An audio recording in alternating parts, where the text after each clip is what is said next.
Hello, everybody. Welcome to Irongeek Cast number 87, Recovery. I'm Adrian Crenshaw. Upcoming cons, Web DerbyCon next week. That's all I want to say for right now. How's everybody doing tonight? Lovely. Hanging in there. I woke up with a cold. I feel great. You look great. You is easy because you're beautiful. I'm doing pretty good. On the road, started the job, so off in a little nook in a cabin far away. I'm doing pretty good. All right, I'm stopping in tonight, although not quite home yet, so I'm probably just going to be observing for a little bit. Okay. Happy Wednesday, everyone. Hey, happy Wednesday. Hey. What's up? It's Charles and Wondrous Wednesday. Wonderful Wednesday. Wonderful Wednesday. It's not wondrous. Oh, it could be wondrous. It could be wondrous, suspenseful, and all the other good stuff. Splendiferous. Well, it would only be wondrous, right? If you were out. Illustrious. So No, you showed up. You're illustrious. Illustrious. The illustrious. No, I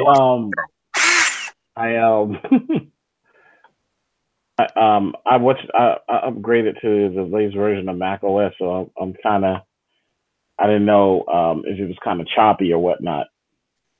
No, but there's some security issues with it. Yeah, it is. I might be going back. One of them we're talking about today, or at least one Oh, we are? potential. Yeah. Yeah. Yep. Did I put that Vulnerable on? week. Vulnerable of the week is a Mojave specific bug. I don't have the POC for it, but we'll still talk about it because it's a big issue right now with all the security issues that popped up with it. I was gonna upgrade as well because they had the dark theme, and I was all about that dark theme, and I started reading into it. And I'm like, nah, not yet. Give it a while. Okay. All right. So let's move on into the show notes then. First up in the breach report. Sorry, I'm chewing. We've got Twitter exposing user messages to devs. This one looked funny to me. It's like, whoops. Okay. So, yeah, we had, let me remember. It's been a couple days. So there's a bug within the Twitter API that gave devs, if they knew the appropriate way to get in there, access to be able to read direct messages between individuals that were not the devs. Yep. Which, oops. That's not really that good of a thing. Yeah. That's one of the things you check for when you do an web app penetration test or web app assessment. Yeah. It's like one of the first things. Oh, they actually referenced Katie in the article here of Luda Security. Who did she used to be with? Microsoft back in the day. Yeah, Microsoft, and then was it HackerOne or one of those? I know Microsoft.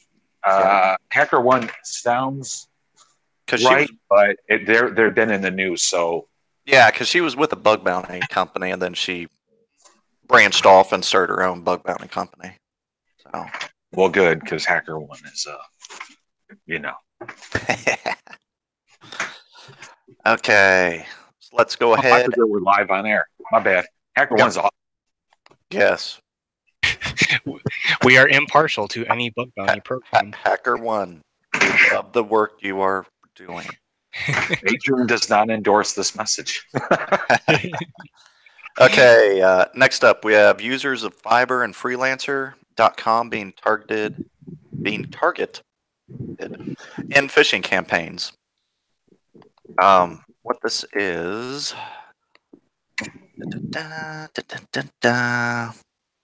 This one I actually thought was kind of clever. Well, not clever. Just the guy was persistent. Yeah, because what they're doing. So what these two sites are, it's kind of outsourced bid on a project type of thing. If you get it, you get the job. So consulting types of gigs, and what they're doing is they're sending fishes to these different individuals. Let's see. Here's one. Hello, am interested in your service and would love to work with you. Please kindly check my attached document and see if it's something you can do and the cost. Please. Can we note the word kindly? Kindly. I always want to note that every time we see a spam email or some company gets phished. Yeah. It almost always contains the word kindly. Agreed. Be on the lookout for that word and be very suspicious of any email or contents contained within. Sorry, I didn't want to interrupt. It's just that's the point I'd like to make. That is a good point. There are certain words, because kindly, honestly, normally originates from India, and phishing campaigns coming from India. Yep. They can obviously use them anywhere else, but I've seen them very, very often in the past from phishing campaigns originating from there. So, but it's a very good point. But the remainder of that message, see if it's something you can do, and the cost, please check and get back to me with the cost and time frame for your delivering. Thanks as I await your response. And then it has, I can't tell if this one's a Word document, but it has an attachment, and it's, laden with malware as normal. And these guys are obviously very susceptible because they're posting out to the public internet, looking for work, saying that they have a certain skill set to do the work, and they think that there's somebody coming to them wanting them to do the work. And yeah, I'll click and open your proposal. Nope, you just got hit. So yeah, apparently Fiverr and Freelancer operating. Okay, so here's a statement from Fiverr. They are operating across 190 countries with millions of community members. So they're just getting, those poor users. One thing I've seen on Fiverr and Freelancer, which may explain why that you saw that language, is there are a lot of Indians on there who do cheap jobs, like the quick website for under $100, something like that. So yeah, I could see that. That might be why you see that language show it. Goes, oh, this is a fellow countryman. Trust them. Bam. To be honest, I'm happy because I hate Fiverr. I hate it. It takes work from me, and it's horrible. And because they lowball and then people don't want to come back to graphic artists and they get soured on it. So it serves them right. So I honestly don't care. No, I'm serious. I'm so pissed at Fiverr because people think that you can get design work for $5 and it's like, no, it doesn't work like that. Not when I'm putting 40 hours plus into something to do for you. Yeah. Yeah, design work especially. That stuff takes a lot of time. You just need to limit it down to 20 hours. Someday when Photoshop and Illustrator and all those come with auto-generating designs. Yes, and you're working on your quantum computer. Your personal quantum computer. There you go. You can't replace an artist like that. And they've tried it. They've tried to do it. And there's some things that you just cannot replace a human with. Yeah. AI is the future. You didn't know? Being facetious. Terminator. I mean, no, pretty. Terminator. I'm just imagining like a T1000 sitting down, doing Photoshop designs, and sitting down with there's a lot of really good stuff you can do with the AIs and the stuff, but you still, unless you want to have cookie cutter stuff at the end of the day, you still need that little bit of finesse in there. Right. Right. And I was being facetious. I know. Hey, I'm going to take my 1998 clip art. It's pretty awesome. I can't wait to release it to the world. What was that? I don't think that was background. Okay. Background. Next up, we have Zaif, Z-A-I-F. Zaif. With Zaif, $60 million worth of cryptocurrency stolen. You know, we talk a lot recently about cryptocurrency exchanges and how it's this millions and millions. Like, what in the heck? Are there that many people who have put this much physical money into cryptocurrencies? Like, is there that much cryptocurrency out there? Or that much money that's gone into it? I think it's not so much individuals. Like, you won't see like an individual pour like $1 million into cryptocurrency now. The thing that you're probably seeing now is a lot of corporations are putting money into it as a quote unquote investment. I mean, but we got to be coming close to hitting, I'd say, at least $500 million here soon that's been stolen. Mm-hmm. You know, has that much actually been put into it? I mean, that's big money. And granted, that's not like national debt levels or anything, but still, billions. For some countries, yeah. Well, yeah, some countries. But that is a ton of money. Like, it's nearly inconceivable. Like, that we have these companies like Zaif. I mean, granted, it's Japan, so I don't know what restaurants also are in Japan. But this is a company that has had $60 million worth of currency stolen from it. And it's a company I've never heard of and probably never would have. Yeah, and it's all in most of it in Bitcoin Cash, and Monocoin.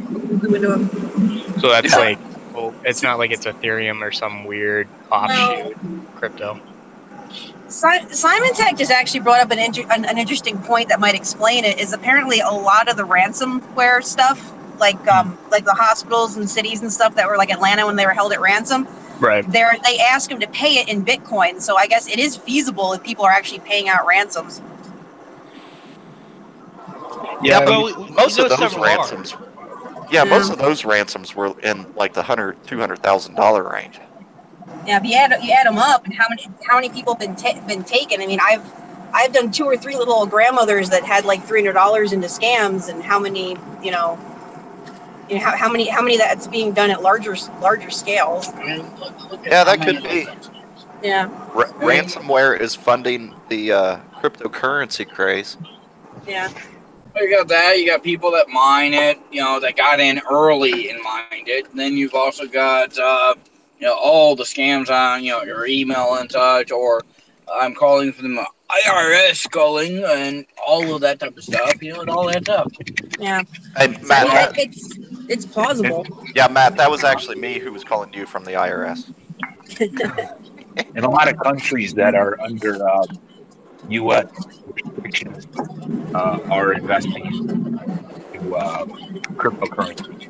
So I bet Russia was trying to take and I guarantee the currency is Ethereum more stable than Yeah. say Venezuelan and such. Is my headphones working at all? Yeah, I can hear you. Okay. Mary's got some background. I had to go back. I'm turning. I can't get my headphones. I can hear through my computer, but you guys can't hear my voice on my phone. It's fine. So okay. Yeah, we can hear you, Rick. Jerking around a little bit. So yeah, I know a lot of money was spent in there. There's actually a very good Vice news piece on some of the these countries under U.S. restrictions, looking for a way to bypass that, and they're investing heavily in cryptocurrency.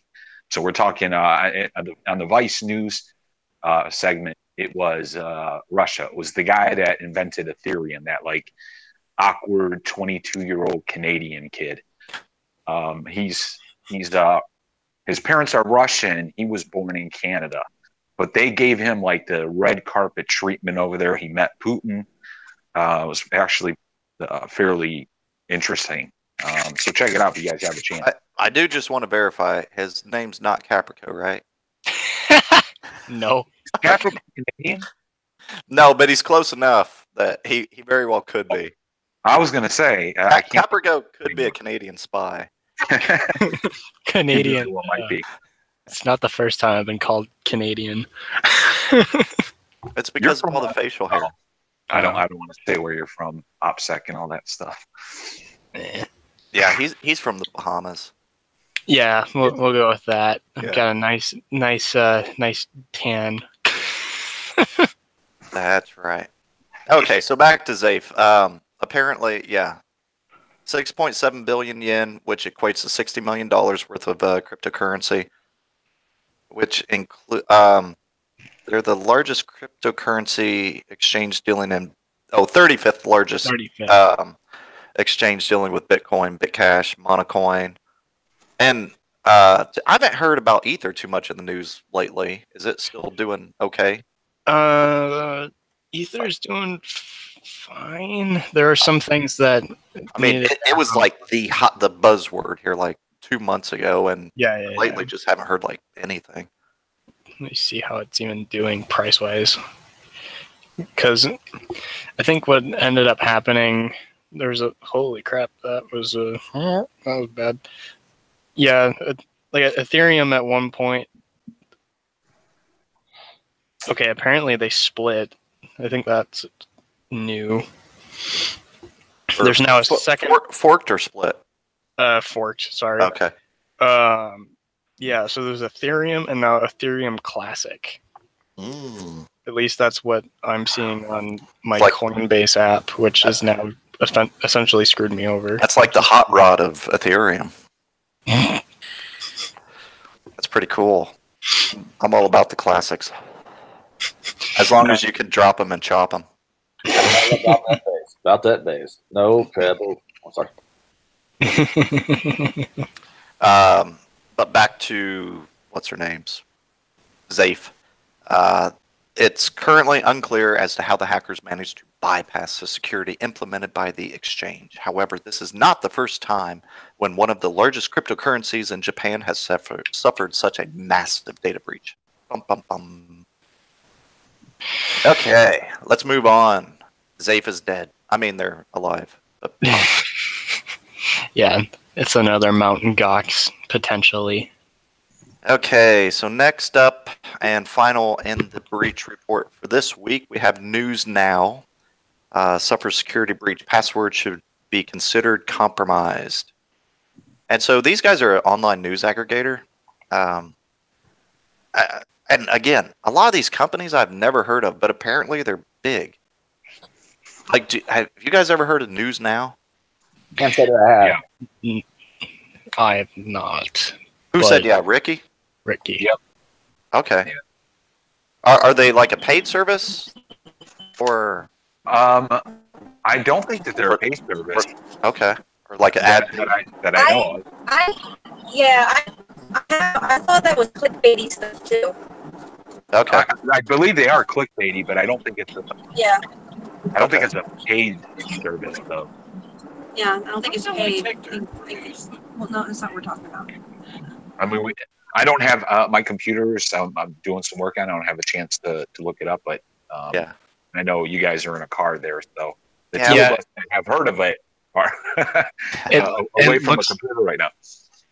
It looks like it's just a conglomeration of grabbing every article that it can and putting it in one singular spot. Oh, wait. So you're talking about my website. Oh, okay. I got you.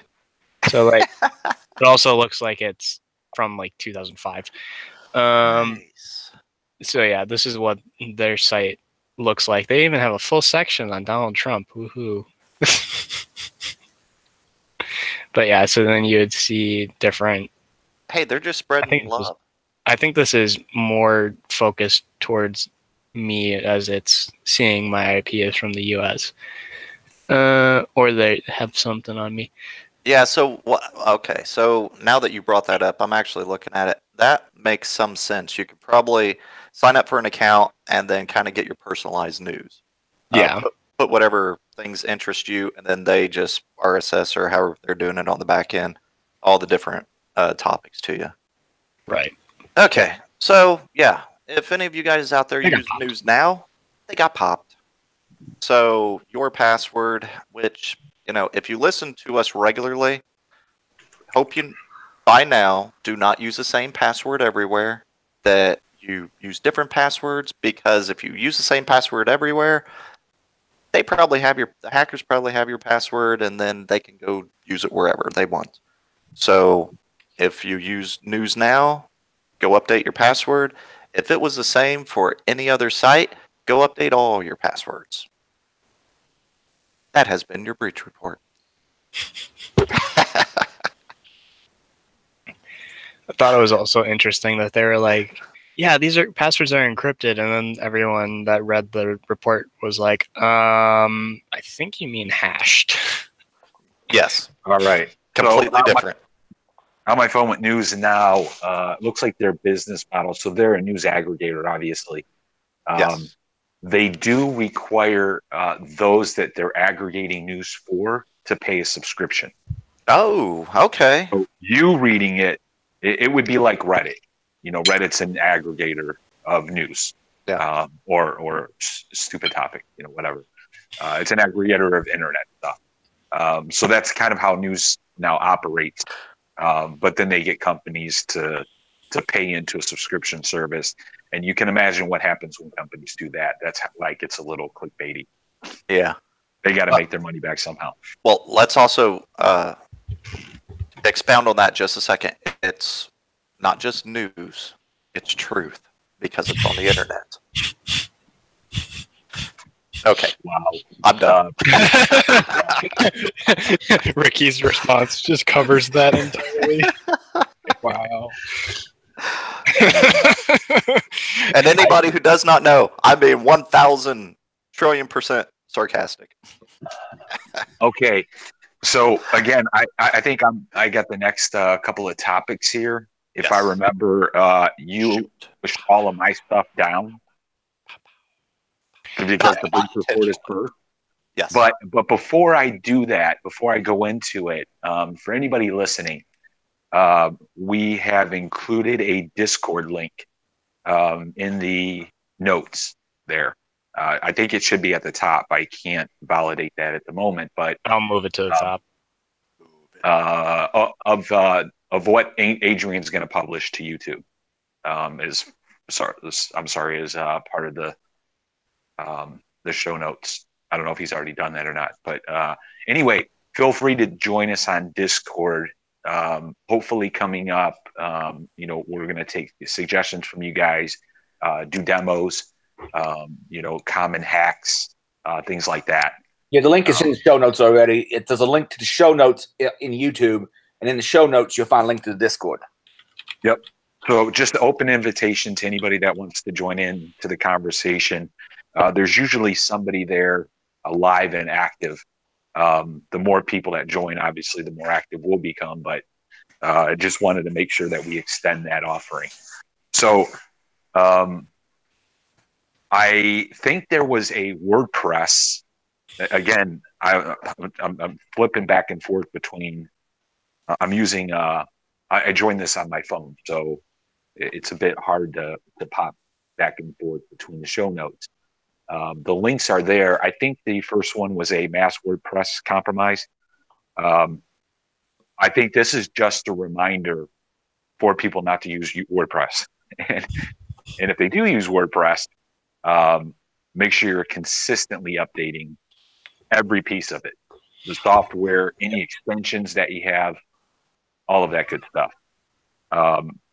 We had some of you guys might be part of corporations. You might be in the security department.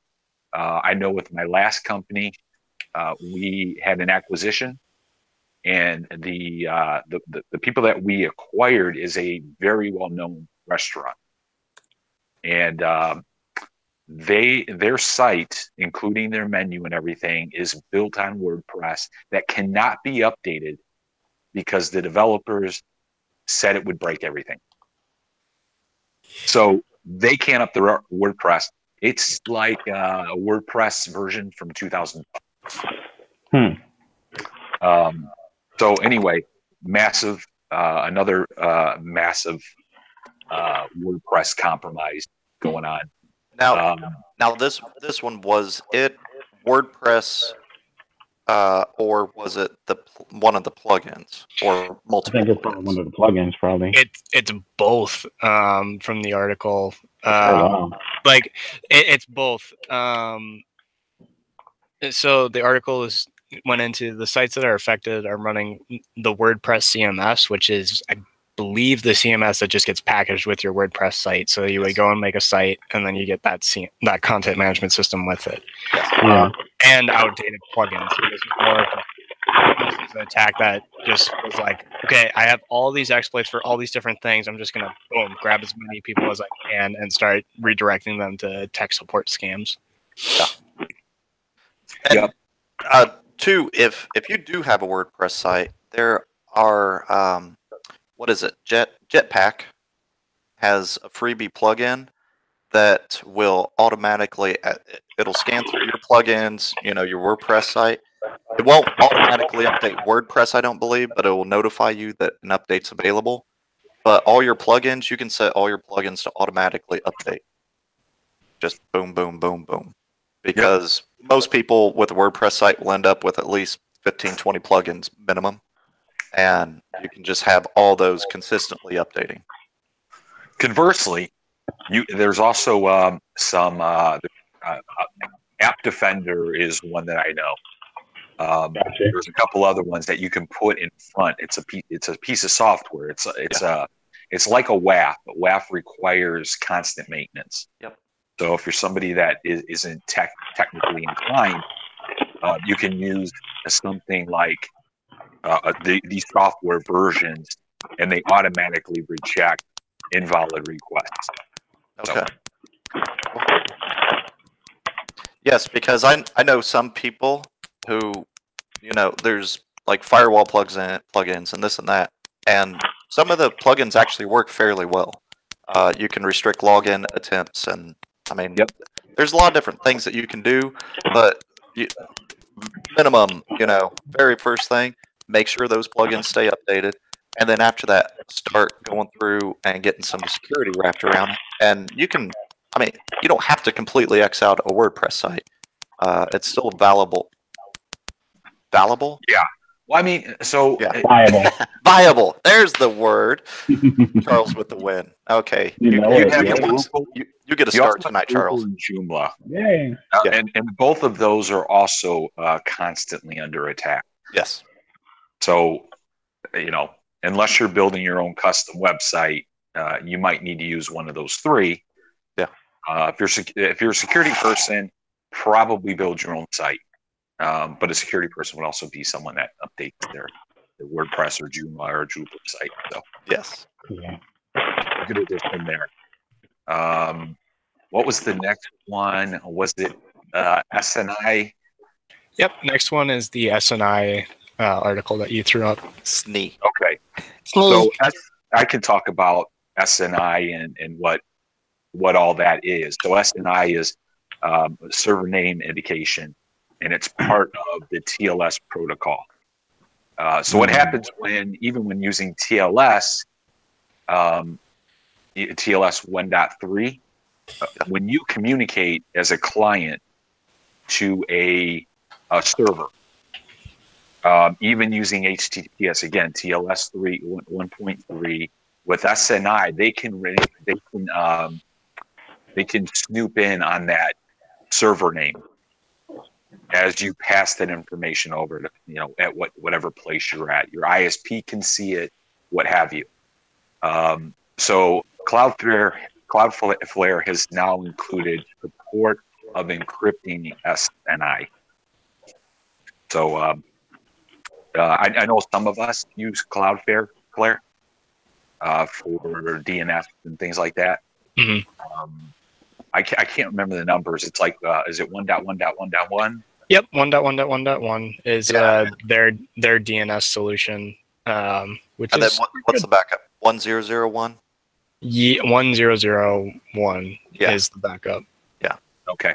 See, yeah, that's pretty good. They had some issues early on with their service, with uptime and speed, but they are a speedy service. I use them. I know a lot of people outside of the techie community use Google's or their ISPs. Google's is fine. They don't encrypt SNI yet, and they don't filter out malicious traffic like Cloudflare does. So I'd switch over to that. Cisco has what is it called? Cisco has their own DNS service. It's included under their umbrella package, but they also have umbrella one. What is that called? Used to be Open DNS. It used to be Open DNS. Yeah, I think it's just called Cisco. No. Yeah, it's umbrella now, but they do still have kind of like that freebie thing for individuals. That's still the old Open DNS part. Yep. Yeah, and that one will filter out malicious traffic. So there's a couple of them out there that'll do that for you. Real quick, slightly on the tech side, do you want to explain how they filter out that malicious traffic?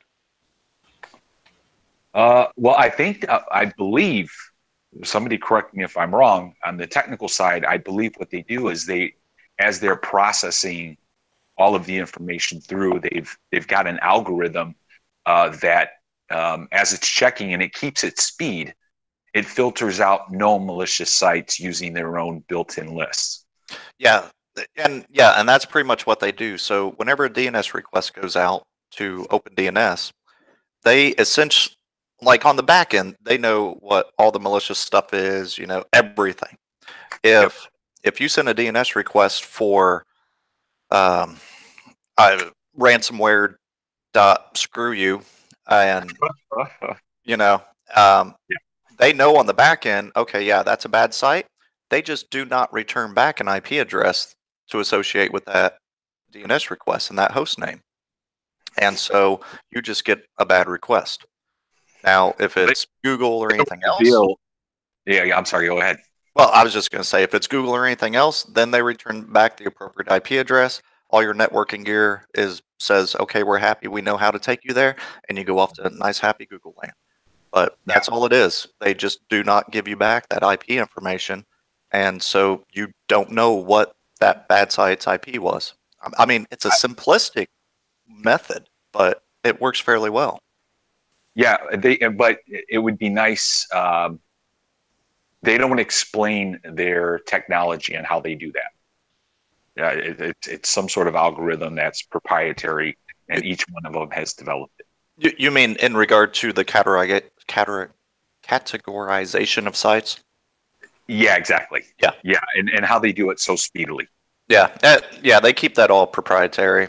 Because there's going to be an algorithm for the discovery, the testing of sites, but then I figure probably the back end is just a massive DNS crap. Been out regular stuff for like one day, but just massive lists. I am out of sorts because I'm not sitting in front of my computer. I'm doing this on a phone, and I don't know if Pink is still on. Paint, I mean. Yeah, I'm still here. I moved to my living room, so it's back on the DSL. Yeah. It's hard when you're out and about too to remain focused and steadfast and be observant and be able to answer. Yeah, and Ricky, I can tell. Ricky, I can tell you're a little off. I mean, your hair's all spiked, your eyes are kind of spinny, you got this weird, freaky smile. I mean, it is weird. That's funny.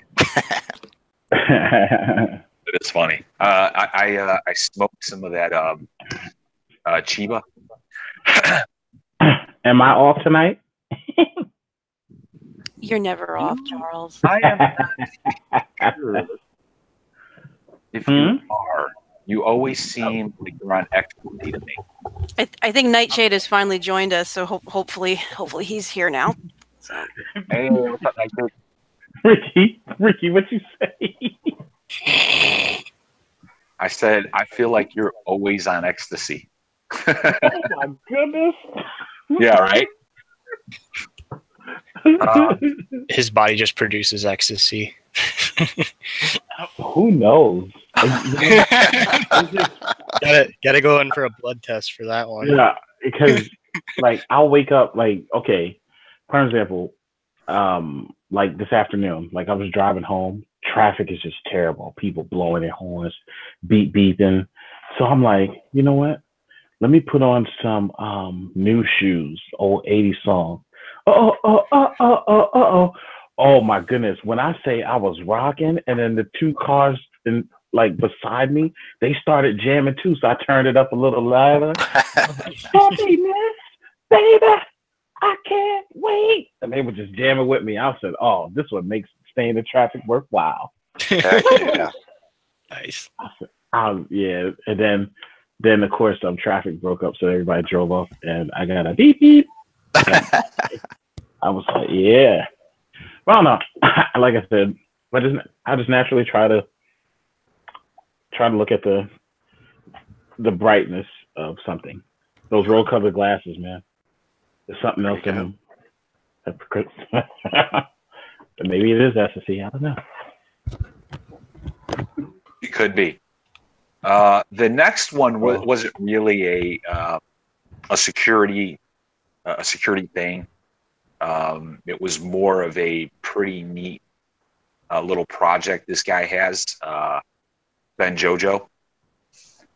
He has a website where when you boot into it, it picks a random OS image, boots into it in front of your eyes. You can get Windows 98 and play the old solitaire on it, or just pop around inside Windows 98.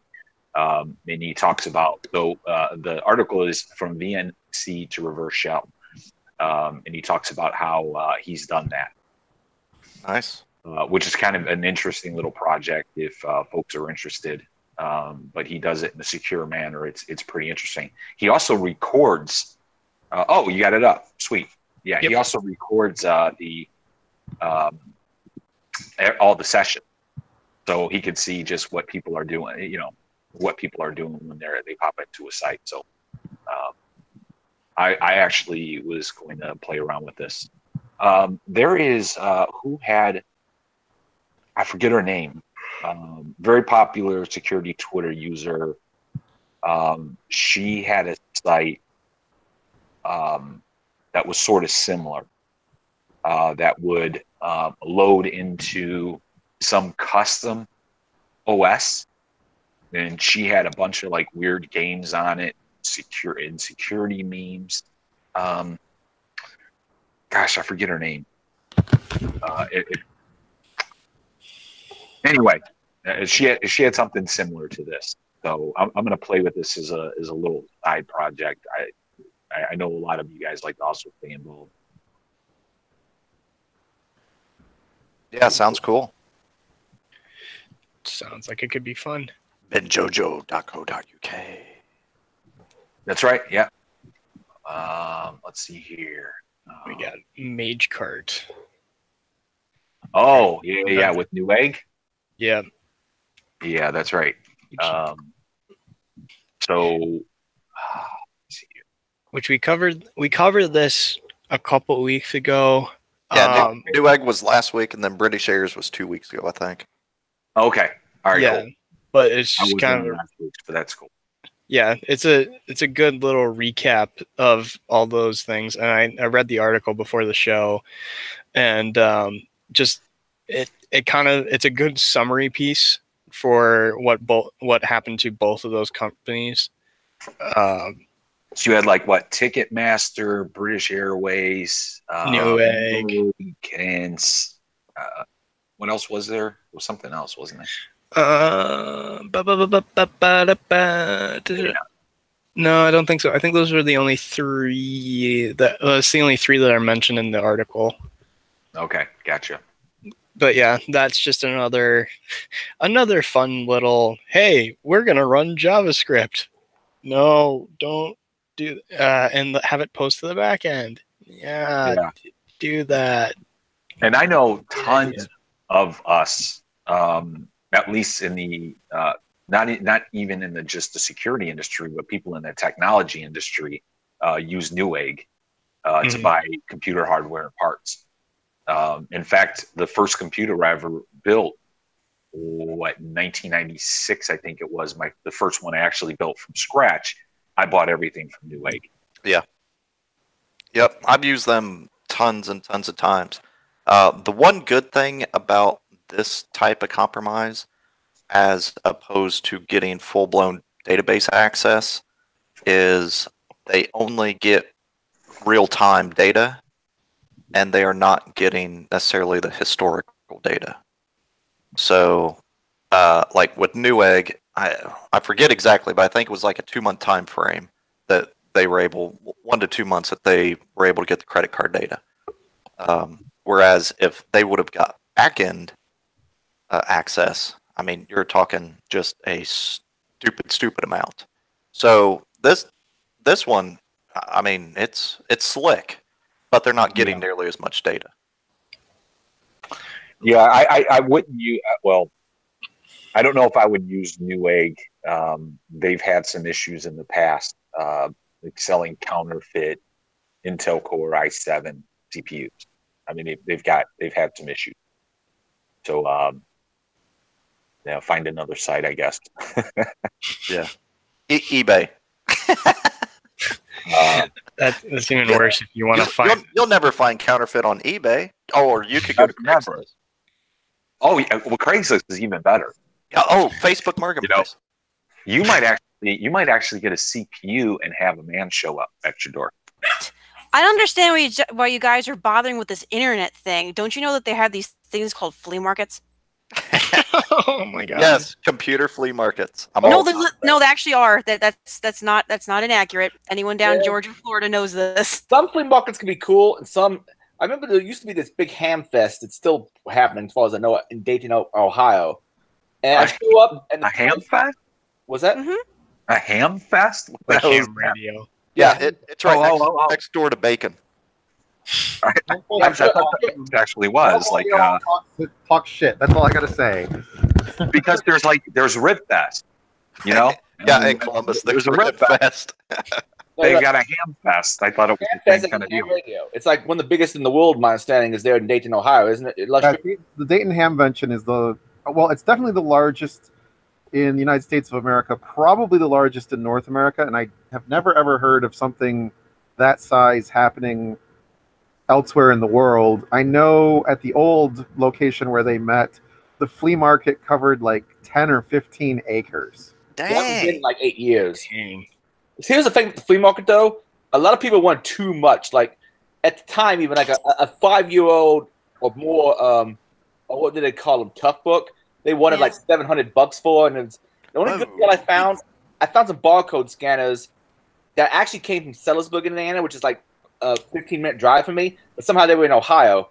I found a few good deals, but a lot of people wanted way too much money for junk. But if you stay to the last day, sometimes you'll find people just leaving shit. Yeah, that's the best thing to do. Always come at like Sunday when everything's closing because people don't want to cart it home. And again, flea markets hit and miss. Like I picked up a brand new in the box NES system at one point for like $25 because they just didn't know what they had.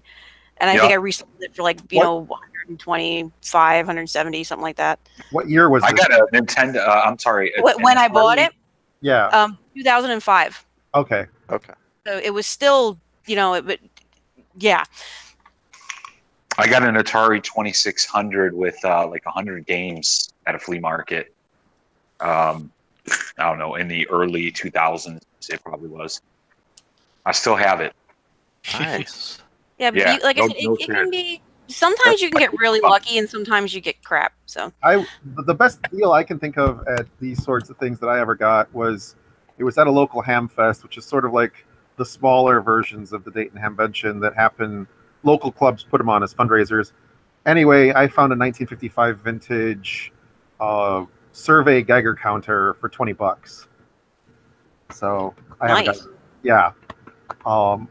It's on my project bench. Eventually, it's going to have.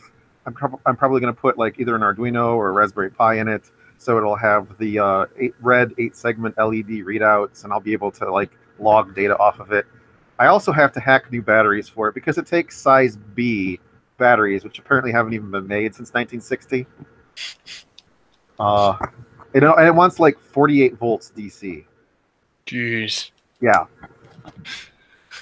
And anyone wondering, that's actually pretty cheap because Geiger counters are expensive as fuck. Even a simple dosimeter is like $100 for a really simple dosimeter, which is a cheap version of a Geiger counter, a very cheap version. Well, yeah, the simple. Well, when I worked in the labs where we were exposed to radiation, we were all wearing finger ring dosimeters, and I believe they were film dosimeters. Those are probably the cheapest, and I don't think they're $100 each. Well, I'm talking about like the basic electronic ones, like the ones you can get when you go on trips to Chernobyl and things like that. Yeah, those would be. Actually, if you find one of those, like the Ukrainian-made ones for $100, that's a deal. Yeah, they'll sell them to you for like $80 to $100 for most of the tours. Well, like when I see those on eBay, brand new from Ukraine. Yeah.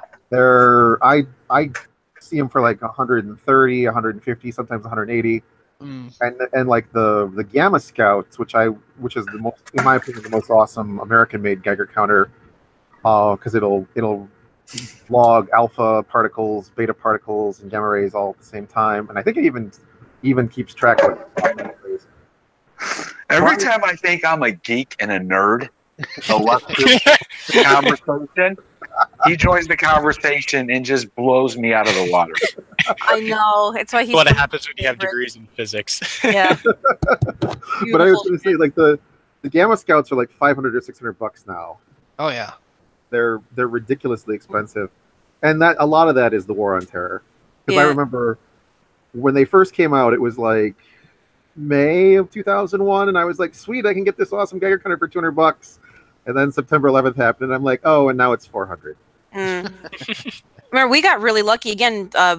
Well, flea market and farm auction are very similar where we're at. So Simon Tech had picked up an entire like hazmat, like the tube, like the air test kits for like something like less than $25 on auction. Nice. And they're like $1,000-something to replace them. So, have you been to Chernobyl or into the parts of France where?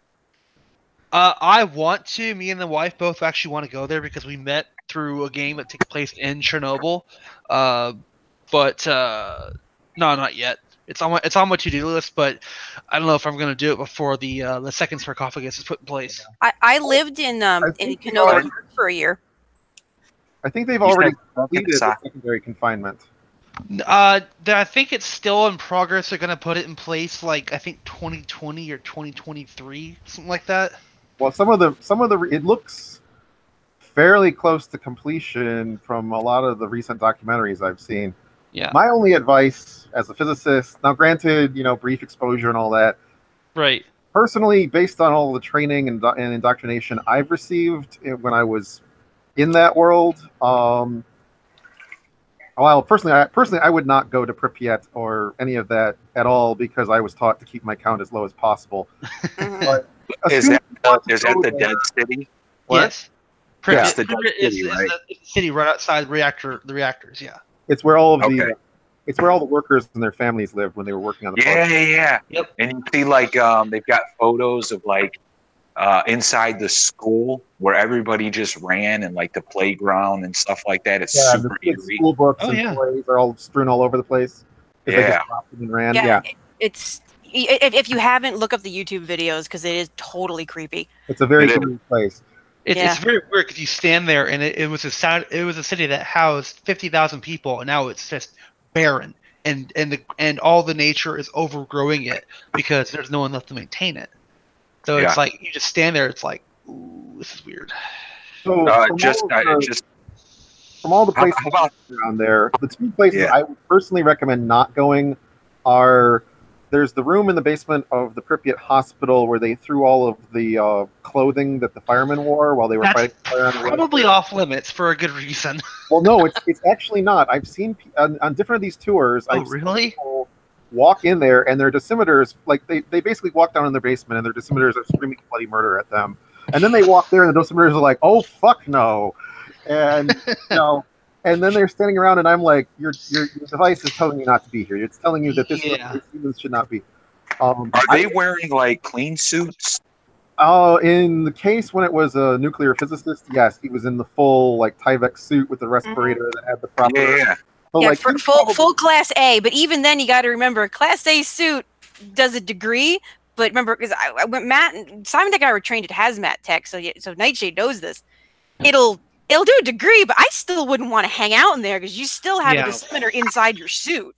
Because keep in mind, people who were in the control room and near the elephant's foot were exposed to the equivalent of 8 to 30 million 8 to 30,000 sieverts, which is more than a fatal dose.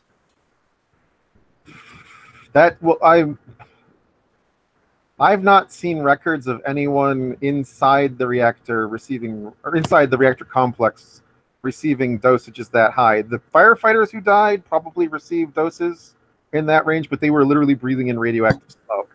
Yeah. Well, yeah.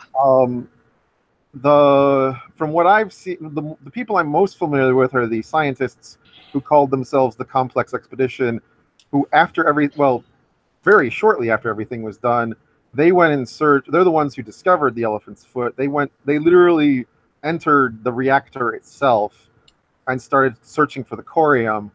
And what I find interesting about them, they basically made their own DIY radiation suits, which apparently worked, because they're not dying of cancer. They're dying of stress-related disorders like stroke and heart attack. What's the elephant foot?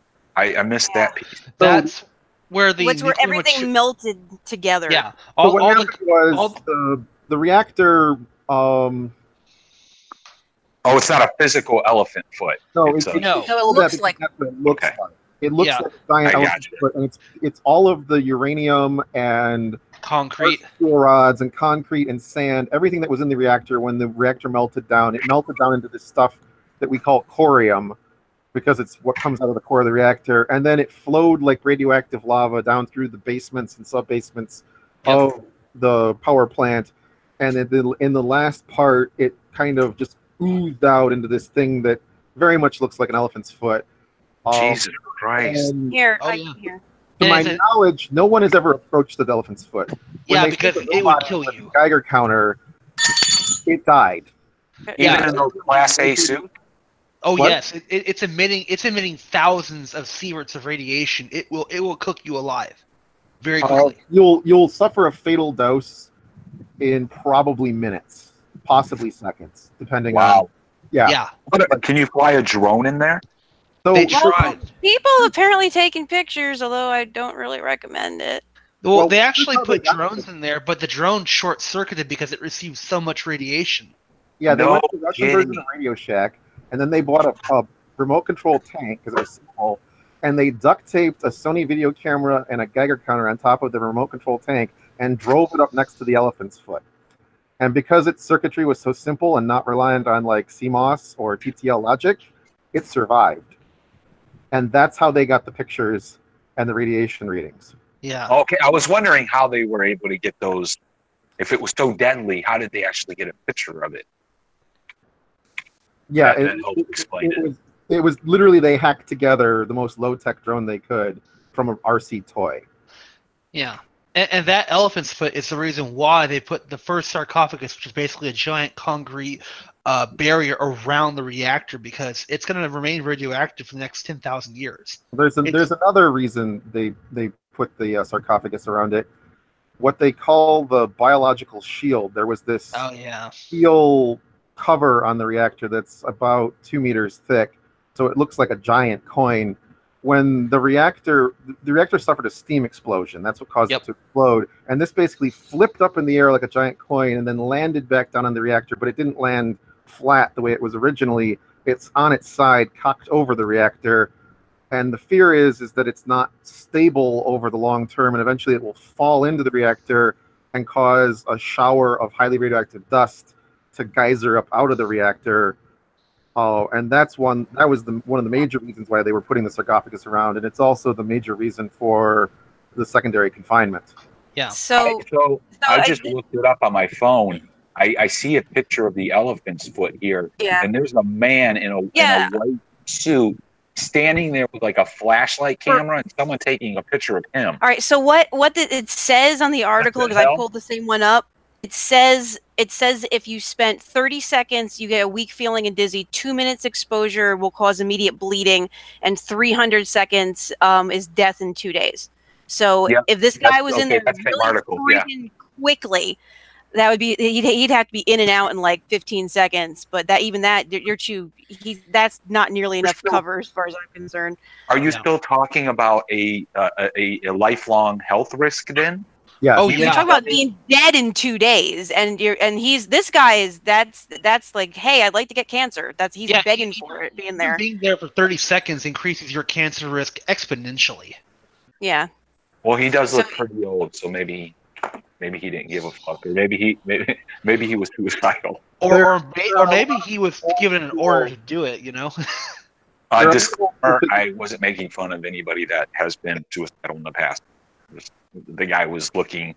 If this person increases his chance of cancer, and in fact, had they got trapped in there somehow, one of them passed out. I don't know.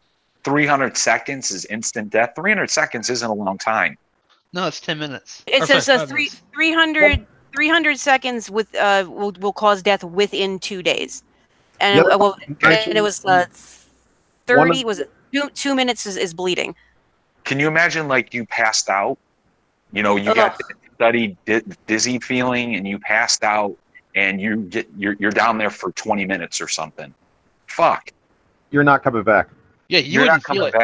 You wouldn't feel it. You'd pass out. You'd pass out. You'd bleed out, and you'd probably drown in your sleep, or while you're unconscious, because your body would start hemorrhaging. I was going to say, unconsciousness is one of the effects of high radiation doses. You're going to lose consciousness. I'm not going to call it passing out, but like in the U.S., in our nuclear weapons programs, there's been a few accidents where people were exposed to equivalent doses of radiation. They passed out and they never woke up again. Yep. Did they come into the hall? Well, this is not about Chernobyl. This was there was Louis Slotkin in the Manhattan Project, and there's another guy whose name I don't remember, but he was performing an experiment in a very, very dangerous manner with a plutonium core, and gave himself what I fatal radiation dose back in I want to say I don't know if it was during World War II, but it was definitely the late 40s. So that is likely where all of the radiation superhero cartoons came from, right? Like, that's when, in the 40s, is when comic books really started becoming a thing. I think Superman was the first one in 39, but he was an alien. Peter Parker with the radioactive spider and stuff like that. Yeah, a ton of like radiation created super beings happened in comic books after that. I wonder if that was what originated it. I would also say that the general public, and I would include comic book writers in this, didn't have a full understanding of what radiation was. It was kind of mysterious. Sure. Mostly because the data sets that were about it were all classified until the late 50s or the 60s. And Stan Lee got lazy after a while. It's radiation. And then eventually, the mutants because of the atom bomb. Yeah. Even though some of them now predate the atom bomb quite a bit. Yeah, and if they didn't understand, the general public and comic book writers didn't understand the power of radiation, what it actually did, they were just speculating. I mean, they speculated what men on the moon would look like, back in the 20s. So, Marvin the Martian. And I just realized something too. My earlier measurements, I'm used to thinking in millisieverts, so it's actually 8 to 30 sieverts, which is still a fatal dose. But I was going to say your doses were really high. I was like, I was thinking 8 to I was thinking 8 to 30,000 millisieverts, which is yeah, because I was going to say like it doesn't take much when you're measuring radiation in sieverts for it to start to be fatal. And when you're talking about like 300,000 sieverts, I'm like, yep, gone. No questions asked. Yeah, because eight sieverts is considered a fatal dose that will kill you within a few days. Jesus Christ. Yeah, it really doesn't take much to kill you. But granted, most obviously not. Yeah. Most people measure though in millisieverts, which is thousands of a sievert, and the way you about 100 on a plane ride. So it's like All right, add some links. The way you die is your body will like you actually break down into like water, because they actually had one guy literally melted. He like turned into heavy water. Well, here's the interesting part. Well, there's different, but yeah. What you're majorly dying of is massive free radical poisoning. Yeah. And that leads to some of the... I've read some experimental and speculative papers out there about the possibility of developing drugs to counteract radiation exposure after it's happened. And this as an idea, this crops up as a plot point in my current favorite science fiction series, The Expanse. Mm-hmm. Oh, I love that. Yeah. By the way, guys, add some relevant links into the show notes about this, because people might be interested in looking up some shit about Chernobyl. Okay. Yeah, well, there was a question from Evan in the chat here. I've got my computer now up, so I'm a little more studious. He asked, who is Galen Windsor? I don't know if that question is still out there for Evan, but appreciate you asking. Illustrious Darren, you want to explain who he is? I know he's one of the guys, along with Elon Musk, who discount NASA science. I actually don't know who he is. Yeah, I haven't heard this guy's name either. It was there was a nuclear scam involving him. I think he's sort of a crackpot. I'm not sure why the question was posed. If you guys mentioned the name or something. Oh, according to how I'm found here, he claims he swam in a fuel pool of a nuclear power plant. Now, actually, there's actually a fun bit of information here. If you actually look at a modern rod reactor, about the first 2 to 10 meters, probably more, of water are actually radiation free because of how excellent a radiation blocker water really is. So if you swim in the top of the reactor, you would probably get very little radiation. Like no more than you get like working in the control room. It's actually very low count. I will grant you the pools are deep, but I'm just thinking of the currents generated within the pool as fuel assemblies are being moved around and stuff. That's going to tend to mix the water. Right, but still, water is an excellent mediator for radiation. But it itself can become radioactive. Yeah. You know, water is a great place to be when there's a lightning storm in a pool, things like that. Well, I want to represent Aoi on here because that's the joke he would make. Sorry. Do not do that when there's a lightning storm. Anyway, actually, as someone points out here, it's actually a fairly standard practice amongst workers servicing spent fuel pools. They actually have divers go in there to inspect the submerged fuel rods for damage because they're protected from radiation by the water itself. So as long as they don't get like too close to it, they'll be generally okay. Well, the other thing is what are we talking? What's in the pool? If it's like sharks with freaking laser beams on their heads. Always sharks. Always sharks with laser beams. But I'm glad someone else is making jokes because I feel like a goddamn idiot. Like seriously, we have a physicist talking here. Well, and I'm fine and I'm calm in technology and security waters. I'm an expert in those. When we get into Illustrious and then Darren going at it together and paint handing, I'm just like, oh, what the fuck? I'm going to sit on the sidelines for this. I just graduated college and now I'm like, I wasted my life. Hey, we could have told you that. You went to college. I feel I'm still unemployed and looking for work, and I have a bachelor's. So yeah. What type of work are you looking for? Right now, IT. Podcast. Yeah, right now IT. But all right, let's. And actually, something here interesting for you, Nightshade. Talking about there's a document from the Army Corps of Engineers that says the amount of radiation in the water is typically around tens to hundreds of nanocuries per milliliter. So if you drank 2 liters of the water, it's about 200 microcuries. So it's not a lot. I mean, it's really 1/50 amount you'll get from a brain or liver scan. Yeah. So just for everyone on the cast, a Curie is the measurement of a single atomic decay, nuclear decay event in an atom. Yeah.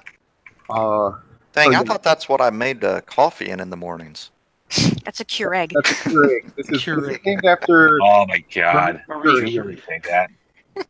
Like, who is someone? Marie Curie is, in my opinion, a scientist everyone should know.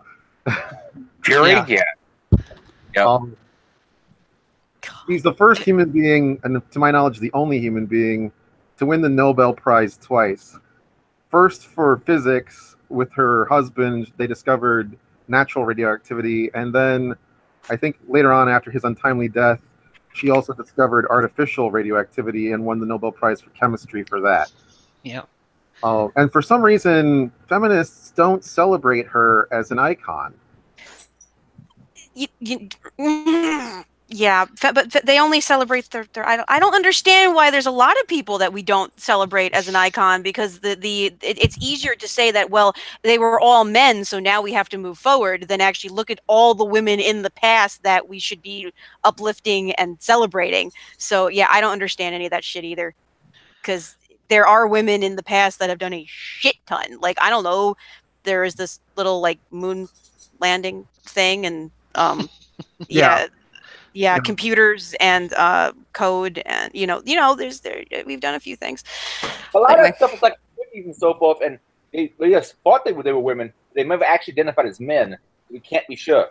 Yeah, which is true too, because at the time it was more acceptable, and so that did happen, especially authors, especially published authors. Where I'm just finding out now, I'm like, oh, I always thought that was a dude. Like, no, these were all female authors. So, all right, interesting. Speaking of groups that we don't fully understand, let's move on to Weird Group of the Week. I'll leave one last thing here. So for those people who are already confused by this, here's a bit more confusion.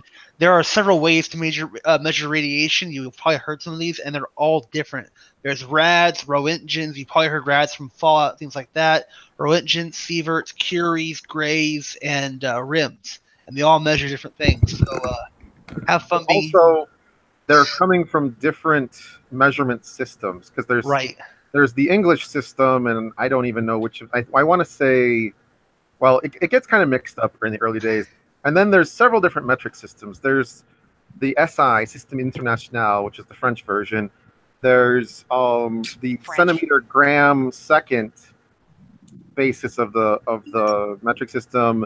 And then there's the meter kilogram second, which is what I think the National Institute of Standards runs on. When I was an undergrad, all the units I used were all based off the MKS system. But like one of the rules of thumb I learned is, well, REM, it stands for Rankine equivalent man. So it's basically trying to say if a human body absorbed a Rankine of radiation, and I think Rankins and rads, if I recall correctly, they're related, close. But one of my rules of thumb was always a rad is a rem. And now I'm having to learn the new system with sieverts and grays and all that stuff. Actually, now that I think about it, I think I may have misspoke. I'm thinking maybe it's a becquerel that's in a single. Oh, becquerel. That's the one I keep forgetting about. Yeah. The becquerel is the single nuclear event, like a particle being emitted or whatever. I got that one wrong. So for anyone who thinks that IT is complicated, this is like way more complicated. Yeah, nuclear physics is way more complicated, and when you start trying, and a lot of it is, we don't have good models for, like you couldn't, well, I guess you could, but it'd be totally unethical. You can't just like take 1 million people and expose them to radiation and define doses and see what happens, know. And being like Hiroshima. Are male feminists close enough to human for testing? Maybe. Oh my God. I will leave that as an exercise for the listener.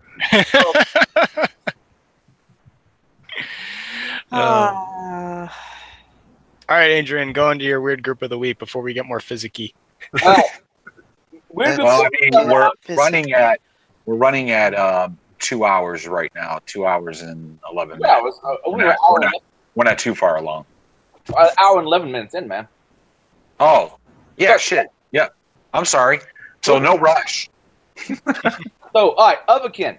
Otherkin's an interesting fact. Otherkin are basically people who either spiritually, through reincarnation, or genetically think there's something other than human, or human plus something else. Like vampires are common, angels, elves, barons. I hope I'm pronouncing that right, which is like shapeshifters of various animal forms, like werewolves, essentially. Or possibly, I think, if I'm understanding the definition of baron right, it's not necessarily always wolves. By the way, they're not furries, because furries just really like anthropomorphic animals. Sometimes they like them sexually. Most of the time, I think it's just they like them as, an art form. But no, they're not furries. Furries is something for a different time. These people literally, in some way, either spiritually, genetically, through reincarnation, think that they're related to these different beings. Kind of shamanistic-ish. I self-identify as a dwarf. You're too tall for a dwarf. I know. I'm sad about it. I'm a very tall dwarf. Yeah, I'd make an okay orc, though. Anyway, angels, demons, dragons, goats. They list ghosts in Wikipedia. Elves, fairies, sprites, apparently. and cartoon characters. The And cartoon these are people these are people that identify as those things, right? correct. Yeah. We're not talking about like vampires that are in high school. They know they're not vampires. They just like to dress up like goth kids and shit like that. Somehow, Like they literally think they're a vampire. yes. Yes. So what bathroom do they use? Whatever one they want. They put the pants. No. You guys don't recall from Anne Rice that vampires do not pee or poop. Oh, that's nothing to bring up about the whole Anne Rice thing. Someone brought this up on the. But I linked to two things. One is a video by Mr. McDore about it, Mediocre about it, which is really funny shit. And then the Wikipedia article. Apparently, a lot of this got to start on some like forums for like elf fans at some university in Kentucky, but then it kind of branched off from there. These people. Well, I put up. I made my own Crenshaw's rule. Crenshaw's rule of internet insanity. I love this rule. Yeah. The internet has allowed for people, no matter how insane or delusional they believe, other wackos to reaffirm and boost said insanity / delusion. Something like that. I got it in the show notes. But a lot of elves. Actually, strange of the elves thing. Do you all remember?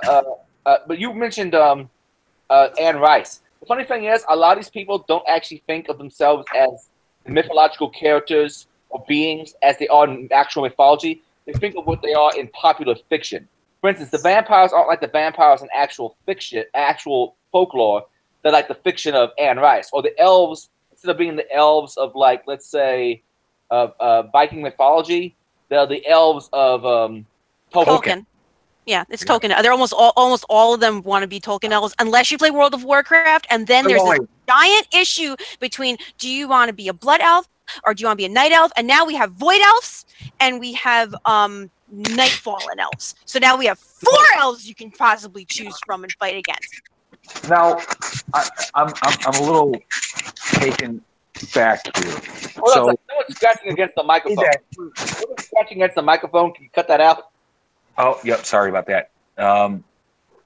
When you say that they identify as these things, I mean, they actually think that they are an Anne Rice vampire. Well, maybe not Anne Rice specifically, but a lot of the mythos might be pulled from that. Well, yeah, like those new vampire movies where vampires are now these hot guys. Don't say they're sparkles. Not the fucking sparklers, but yes, they're sparklers. I know. Hey, listen, I lied the other day. I posted an Anne Rice quote, and I said I wasn't a fan of Anne Rice. I completely lied. I read all of her vampire and witches books. I like Interview with a Vampire. They're fucking good. I like that one. The book stopped floating me after a while, though. But yes, they literally think somehow, either spiritually or physically or something, part of souls like that. By the way, that brings me off to like Fiction King and Utakin. They think they are literally the fictional characters. Like someone will actually identify as like somehow the spiritually Goku from Dragon Ball Z or some shit. So, hold on. I don't. Okay, I know you have this law thing. I know you guys don't believe in this stuff. How does somebody think that they're fictional? No, they don't think they're fictional. They honestly, this is a deep set psychological issue where they so fully identify and live in a half fantasy world that they have brought that fictional notion of what they are into reality. Like, I joke about being a dwarf because I play one in World of Warcraft, and I do enjoy the dwarf mythology, and I will kind of delve into it because I don't mind writing stories about it. But I know that I'm not a dwarf. That there's other people that think that they've legitimately have some sort of genetic connectivity to a fictional being because they don't believe they're actually fictional. Also, you know what we used to do to those people? They used to go in insane asylums, shock therapy. I hate to call them that. Some of them were very bad. Some of them were good. Back in the day, I know we only hear the bad stories now, but some abuse is pretty much killed. It's kind of like eugenics. There's some good things to be talked about, but I don't want to compare them to eugenics, but as a pagan, I don't, unless they are doing something that involves small children or something otherwise illegal, or they are to the point where they seriously believe they need to have some sort of human sacrifice. I don't really care what someone identifies as.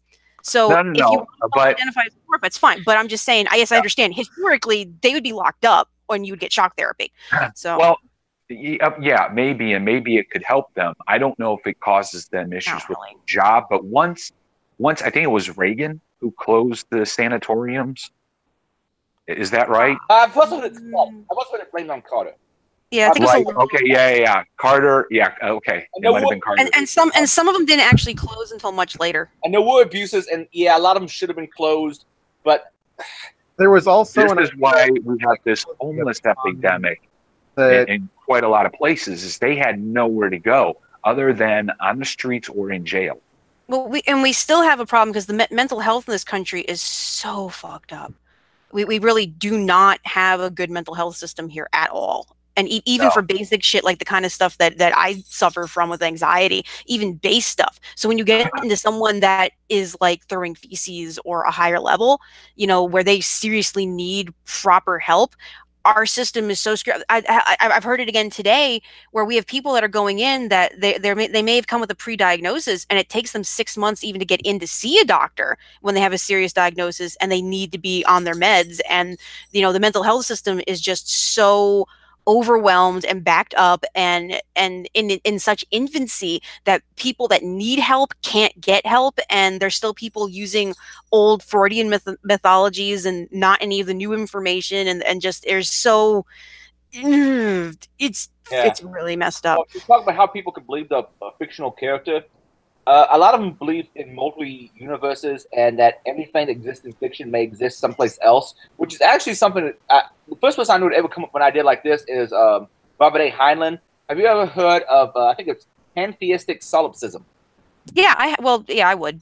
Basically, in his later novels, every fictional world actually exists as a real world you can access as a dimension.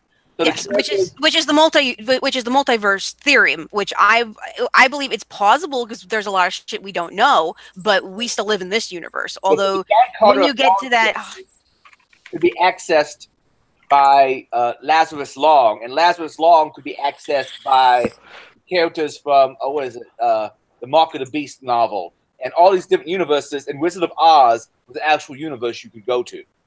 Yeah. Yeah, and basically the thought behind it is anything that you can think of because you have thought about it, you've therefore materialized it into something, which therefore it exists somewhere. Yeah, the pantheistic solipsism, if I remember the term that Heinlein used. I love Heinlein. Heinlein's cool, but he got a little more insane as his novels progressed. And it's a fun theory, and that's where a lot of fan fiction and crossover fiction ends up coming from because people are writing about it, but at the same time, it's like that's you're so far off on your theoretical, which you have to remember. So it's fun to play with, but it's a great idea. I know the arguments in favor of, like, from the physics side, multiverse theory. I would always keep coming back to the idea that the many worlds theory, the many worlds interpretation of quantum mechanics, which is basically that anything that can happen probabilistically does happen. Yeah. Possibly in a parallel universe. So you wind up with this like branching universe theory And unfortunately, nobody stops to think about the fact that physics, according to physical theory, there's a finite amount of energy in the universe. It's very large, but there's a finite amount. And therefore, conservation of energy, which we have never, ever falsified, is one of the fundamental principles of our universe. So if you have an infinite branching and a finite amount of energy, eventually you run up with an infinite number of universes where nothing can happen. Which I think kind of argues strongly for this probably isn't how physical reality works. But I mean, if somebody can perform an experiment that proves there's infinitely many universes, I would be open to that result. But I would need data. If there's almost a statistical probability that is the case. Well, right. I mean, there's the theory that that we are having the same discussion, all of us. Maybe something's off. Maybe I'm a woman, but we're having this exact discussion. No, I like right the Puerto Rican women. No, that's exactly the part of the theory, is that in another parallel universe, maybe only one thing. Well, you guys have seen Rick and Morty. That's exactly where that explains it best. So yeah, Rick and Morty runs off of the metaverse. Yeah, many universes theory. I'm saying when you get into the nuts and bolts, the physics of how this works, you start running into show-stopping problems that, like, it makes a great science fiction. I'm not, and I've seen a couple episodes of Rick and Morty that I really enjoyed. But as far as when you start saying, yes, this definitely is how our universe works, I'm saying, show me the data, show me the experiments. And there's a whole bunch of physical theories out there that are very, very interesting intellectual toys to play with. Not the universe where I'm married to Gal Gadot. That's how this works, though. No, so I'm sorry, Adrian. I've checked. That universe doesn't exist at all. No, Adrian, I'm going to think about it now. So therefore, it now exists because that's how that works. No, that is the Dreamverse. This is string theory, right? I the theory of multiple universes. Well, all of string theory and manifold theory are currently, like, right now, there's zero experimental evidence that that's actually how our universe works. Yeah. It's just like I forget who introduced it, but I know Hawking's was a big one into it. No, it was actually Isaac Newton, wasn't it? No. Not Newton. Hawking. Not a string theory. I thought he introduced the. Why am I thinking of Isaac Newton in multi-universe? You just you're like several centuries too early. I mean, let me. I will Google it just real quick because it's sticking in my head. But like, you're the physicist here. I am not going to argue with you. Well, but I like to believe that there is a multiverse because somewhere I'm rich and famous. Gives us hope, man. Oh. We're just gonna let it go. That's where physics and religion start to meet. So just please let us have this one thing that's somewhere out there. Shit worked out. Please don't. Okay. I have both religion and physics, and I make sure not to mix the religion into the science. You are religious? Yes. But metaphysics is so much fun. Okay. So Newton did. In his book, he had a book called Optics in 1704. Okay. And he, I guess the thing's called Newton's constant. Oh no, that's the gravitational force. Never mind. Yeah. I was going to say, like, the brilliance of Newton is that he described his theory described. Oh, it was a constant. Yeah, it was a constant. So we said, since I don't know the constant value, but have to measure it, the constant could have any values. So there must be a universe for each different value. I conclude that we live in one of the infinite many universes. That was Isaac Newton.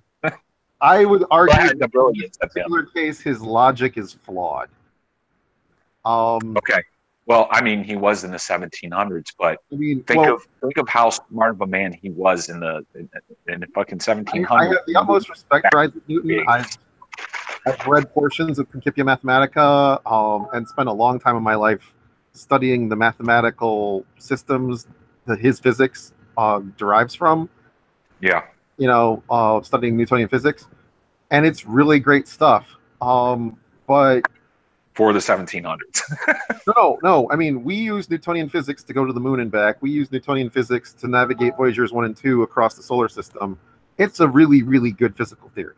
Like, as long as you're not traveling super fast, and as long as you're not dealing with stuff that's the size of galaxies, or trying to deal with subatomic particles, Newtonian physics works for you.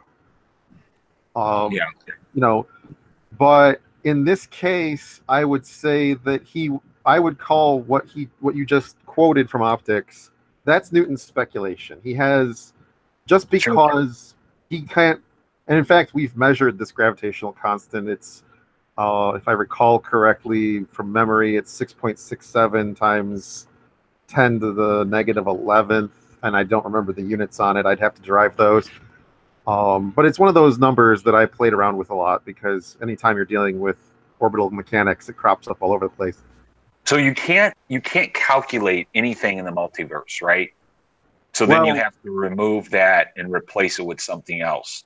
And that is probability distribution in the multiverse, which is that what we do observe, which not tells you what we do observe, but what we're likely to observe. So this is way over my head, by the way. Yeah, I realize that from what you're saying. Yes. But basically, I don't want to try to pretend to be smart in areas that I'm not smart in. I'm a complete idiot. So ultimately, there's several different types of physicists. There are theoretical physicists, and that's what Stephen Hawking in particular definitely was. Who's that? There's another and then one. There are experimental physicists. And then I was kind of more involved in, when I was a practicing physicist, I was a space physicist and an astrophysicist. So I wasn't performing experiments per se, but we were observing, other planets, celestial objects, stuff like that, and taking data from them and analyzing that data. So we were closer to the experimentalists than we were to theoreticians. And there's this the theoretical physicists are the ones that blow my mind. Yeah, they come up with all these ideas, and there is a speculative element to some of what they do. So they're always coming up with they're trying to come up with what's beyond our current experimental understanding of the universe. And meanwhile, us experimentalists like me, or empiricists, are saying, hey, wait a minute, what can you actually definitively say? Like, what does the data say? What does the experiment say? What can we conclude from that which we can actually measure? And that's really where, epistemologically, in the philosophy of science, that's where I personally fall. Is if I don't have a good data set in front of me with a good experimental methodology, and I know the error bars on it, I'm going to say it's crap. Right. And some of the stuff I've read on, like, how would we prove that we live in a multiverse is like, performing long time scale. We're talking like probably millions of years. Gravitational measurements using long baseline interferometers, and we might be able to detect that it seems like there's more mass in certain parts of our universe than others, and that could be where, like, our universe and its membrane, let's say, is butting up against another universe, and we're not able to observe it directly, but that other universe has mass, and therefore it has gravity, so we're observing the gravity of this other universe next door to ours. So the guy that I was trying to think of, the theoretical physicist, was Lawrence Krauss. Okay, I am. And you're probably familiar with him, I'm sure. Actually, I'm really not. Oh, okay. So there's a couple of podcasts. I don't know if you like Joe Rogan. I know of him. Yeah, I've watched his stuff. Okay. He has a phenomenal guest, but he's kind of a dumb smart guy, Joe Rogan. But in any case, he had Lawrence Krauss on, explaining gauge symmetry. I'm sorry. And I had to listen to it a few times and then listen to a few more of his YouTube videos to even get a basic, like a child's level understanding of what he was talking about. So again, just proving the fact that you are obviously the man in which to speak about. I was going to say, even I would have to do some reading on gauge theory to bring myself up to speed on it. I know it's something out there, probably probably related to things like general relativity and cosmology and stuff like that. But my last cosmology course was in 1999. And I don't know if they've made huge strides in the field since then. I kind of don't keep up on that end of things. But prior to that, what I was learning in 1999 was very, very similar to the books I was reading in middle school in the mid 80s. So were you more like a Neil deGrasse Tyson in terms of astrophysicist without like astrophysics without, I don't think he conducts experiments, does he? Neil deGrasse Tyson, okay, so I would not consider myself a practicing physicist right now. Like, I'm not employed back when you were, right, as a physics researcher, and neither is Neil deGrasse Tyson. He's the director of the Hayden Planetarium in New York. So he does have a doctorate in, I believe, astrophysics, and I would have to look up where it's from, but I want to say he graduated with his PhD from like the University of Texas, But he can explain things that people like me can understand. I would call him an educator. I would say, and in some respects, for sure. In some respects, he's trying to follow in the footsteps of Carl Sagan. Yes, almost explicitly. Almost explicitly, right? I mean, that is. He has the show now. But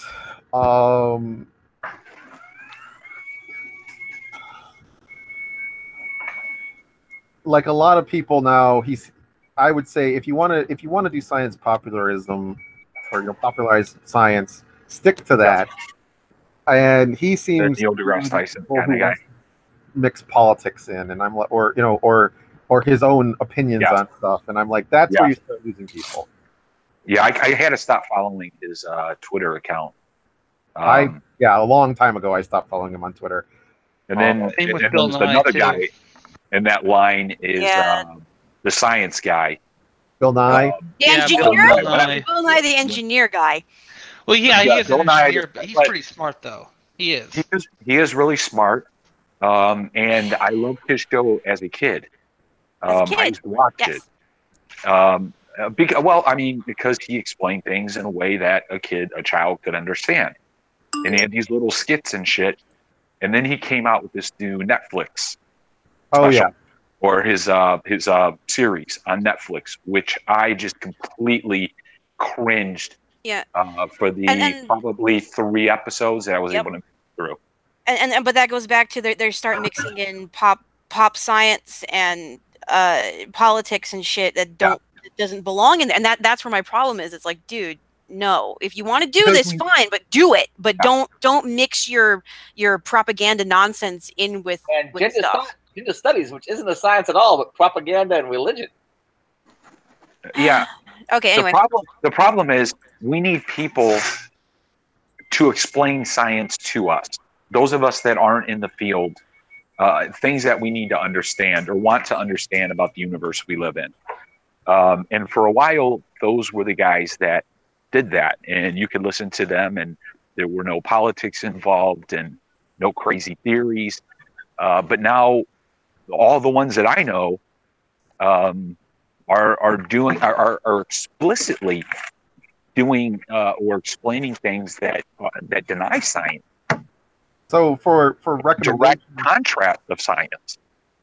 Yeah, I would along those lines, I would recommend like the Nova series or Nova National Geographic. Love Nova. Okay, good. I was going to ask you for recommendations. Yeah, they have historically done a really good job of simply documenting science. Also, I don't know if NPR is still doing it. They used to do NPR Science Fridays. That was a good source that was generally free of, political nonsense. A lot of the BBC stuff, Yes. The BBC documentary stuff is usually really good.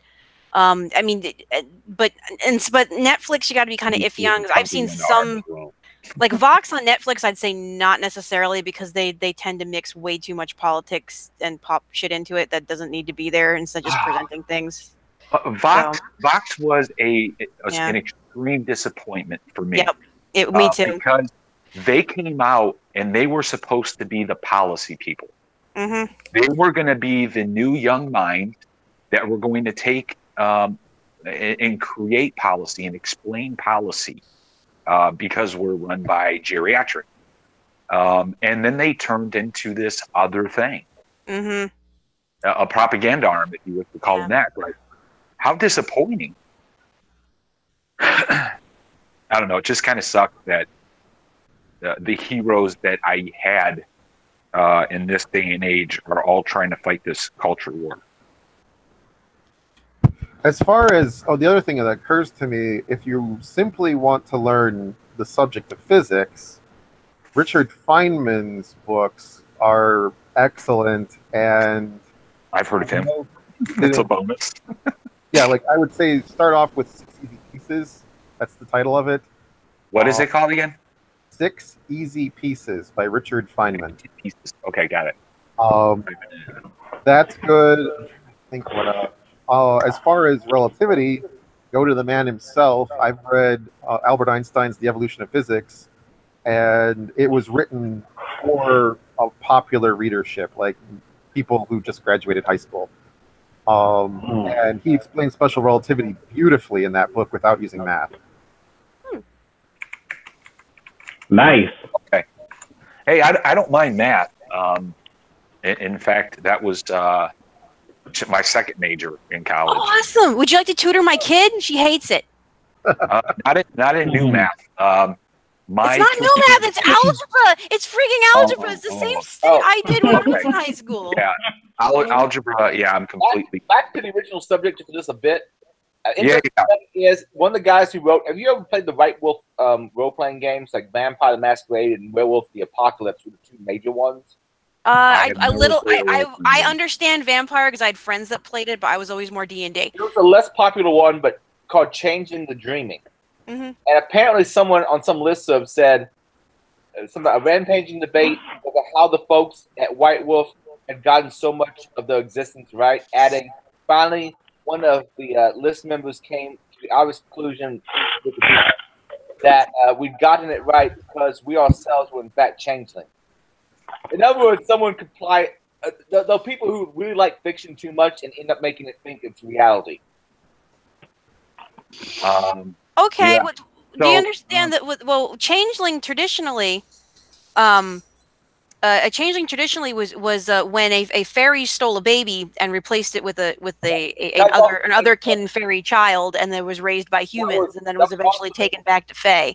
That was an episode in Supernatural. Well, yeah, because it's based on Irish on the Irish tale. Highlander had an episode called Changeling. Yeah. So basically, Changeling, if I recall right, in the White Wolf universe, was humans that somehow were also Fae, and they had the Fae aspects that didn't always exhibit. Yes. And, Colin Fae. Or you could also have you can be half Fae. So if you have one parent that's Fae, and I mean how Tolkien wrote about that too, where you had, and that was a very common theme in Gaelic, Welsh, Irish, Scottish, and early British culture, because there was so much of it, and that's my paganism. I'm a Celtic Reconstructionist, so I mean I can grab you books and stuff right now, and I can go through and tell you what the old stories are and the tales and. Don't you mix Ireland and Scotland in with Britain? How dare you? Before they were invaded by Rome, though. That's what I'm saying. You go all the way back. And, anyway. Yeah, I get you. Yeah. Speaking of just role playing games, invaded Rome. At one point, and then the Rome. It's a very complex. It's a lot of shit went on. A lot of shit. Role playing games. So I got a buddy that I worked with that used to play role-playing games online, and before I left, he used to do on Hangouts with his friends. I guess there was like a way to play Dungeons and Dragons. And yeah, D20. Roll 20. Yep. You go to roll 20, then you Or can do that. roll 20. And, Yep. yeah, you a couple other ways you can do it because I do. Is Yep. anybody else interested in trying that? I mean, I've never played a role-playing game. I'm not even sure that Yeah. I'm. No, I'd be willing to do it. I got my own dice too, man. I got dice bag. Okay. I got my dice bag. I'm ready to go. I can tell you how to set it up. You get an account on Roll20. There's a couple other things you can do. There's a free tabletop app that you can use for your DMing, where everyone can kind of see the room. I mean, they're all we do. There's a bunch of groups that live stream on Twitch weekly, where they'll have a weekly or bi-weekly session. And so I mean, there's various different ways to do it. I mean, like so I was talking about people on this cast in particular. Yeah. Meaning, anybody want to try that? I am game for it, but someone would have to lead it, and I assume Paint would be. I need more books. It depends. What do you guys want to play? You want to play 5th edition, or do you want to play 3rd edition? What? No, Pathfinder. Do you want to? Just I have no idea what it Pathfinder. is. Really? Okay, I can find you a said DM that'll Pathfinder? do. It's Aaron watered and I. down. It's just 3.5. With No, fixes. but It's it's basically watered 3.5 with fixes. That's what it is. Oh, I don't like Pathfinder. Pathfinder is like Linux's version, the Linux of role-playing games compared to Windows. Well, that's I actually have pretty two apt books. comparison because Pathfinder uses the the Open D20 system or whatever, Oh, which is no. like Yeah. which is actually like all of D&D you without nerds? that. Yes, we're all nerds. Yeah. Oh yeah. Oh, you make me learn another side. I already had to learn 2 systems. I know Chuck is a nerd. Come Okay, on. if you play 3.5, I love you him know for it. Pathfinder. Are you Alright? sure? Because I've talked to Yes. so many people and they just like, no, don't do it. I'm like, okay, hold on. I have Yes, okay, look, I have 3.5. the 5e monster manual, the 5e player's handbook. Ew. And I'm looking at my PDFs and I have 5e dungeon What do I guides. have to buy? 5e shit. The books do I are have to buy? expensive, Is so I'm going through anything some of I the have to PDFs I have. Which Do I one's got to this one? purchase anything to do this? Like, do I I got got to buy? second edition. I can't show Okay. you this on the cast because she's totally naked and there's boobies. If we're using Pathfinder, you can use the Open D&D rule set, which is the same rule set. The only thing it doesn't have is the experience charts, but it has all the items, all the classes. Why all don't we that start with something easy Oh. for us of us that aren't? Five is easier to start with though. because it's Probably the fun. only thing easier to start is like Paranoia or something like that. Because I mean, let's face it, that's a pretty good one to start with. Yeah, Ricky's looking for like Candyland level. 5e is going to be easier to start because it's a little more condensed. 3.5 rules are a little more advanced because you have to do math for things. It's fun though, but Hey, and if we you got need enough spots, how many spots are available for? as many as you want, but it's best to play with 4 to 6. Is Okay. usually a good safe group because otherwise because it's turn based, so it can take a while. But we used to always try to shoot for 5 people, so you'd have because you'd have a DM and then you'd have at least 4 to 5 players. So about 5 to somewhere in the 5 to 7 total range is usually good. And we could do it something like on Hangouts. Oh, you guys want the booby book? Give me a second. Jesus. No. I don't need. I'm not showing it on stream. They're asking in the private chat. Nightshade is wondering which book is this? It's a second edition book that I was given by someone. Go, here you go, and I'm looking at it going like, there's totally titties on that book. Okay, so this is Dungeons and Dragons second edition. Yeah, give me a second. I'll link it to you. I just told you what it was. That's all. I mean, you're I saying would this. do it on the live stream. Oh, hold on. No, not on the live stream. I'm just doing it in here. So I don't think any. Yeah, so no one's screen sharing that. Yeah. Well, talk I mean, about maybe this. after the cast, you can show everybody, but You talk about that being explicit. I mean, yeah. How about it is for the cast? See that okay. that would not be allowed. No, understand. That would be against Twitch TOS. That would get my channel banned. Well, how about like 3rd edition's Book of Erotic Fantasy, which is actually a real book? Yes, I shit you not. Oh no, there's all kinds. I don't have it though, and actually, I shit, do. why am I looking? fucking here. All my shit's on the hard drive. I do. Dumbass. I got a giant collection of D&D books. Holy shit. Yeah, no, I do too. But I just remembered I don't have it there. I moved it to the NAS, so I gotta check the. Hold on, I gotta find the thing. So, are you guys putting this in the chat? I don't think I can access the chat. Yeah, it's in the side chat there. It's in the side chat. Just flip the group chat open. I'm on my phone, so you can, but you can either if you're on the phone, you have to go back one and it'll pull it up back. But I might have to paste it again because it might not update. But it's a pain because I've done it. It's a pain in the ass because you have to flip back and forth. I just DM'd it to you. All right, thank you. Yeah, appreciate that. That sounds hot. So we could talk about like the. I just DM'd a nude cover. It's the entire manual, though. If you click on it, it's the entire book. You got to see this Jackson's. It's actually a correction. It's all of the books. So, oh my God, where am I? Yeah. So anyway, I guess we can talk after the show about who's going to lead this and when we want to set it up and all that stuff. So but we're going to go to Vulnerability of the Week, macOS, Mojave Security Transversal. Oh. Yeah. I have a lot of, wait. This is what I got because I found it. So I got the Laws of Anime book. I got Starships. I got Vehicles. I got the 2nd edition. I have, was it CCS? I have Final Fantasy. I have Mecha. I got Star Wars. I got Star Wars Companion. I got the Oh My Goddess. I've done Star Wars too. Star Wars is actually a lot of fun. I did. Cole, shut up.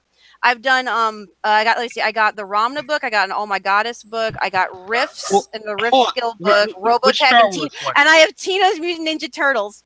Which Star Wars? Because there's been like 4 different ones. I think this is one of the early ones because I remember one by FOSTA or by. I gotta open the PDF. Big Eyes, Small Mouth. So it's one of the early ones. So the Star Wars Companion by. This is Dark Horse actually put this one out. Oh, okay. Yeah. All right. I don't know that one. All right. I've played this one before. Yeah, all the Big Eyes Small Mouth ones are framed around the same thing. I had a Sailor Moon one at one point, but I don't know where it is. I think it's amazing on how happy she looked as she was naming all this shit off. Like she had this big ass smile on her face as she's going through.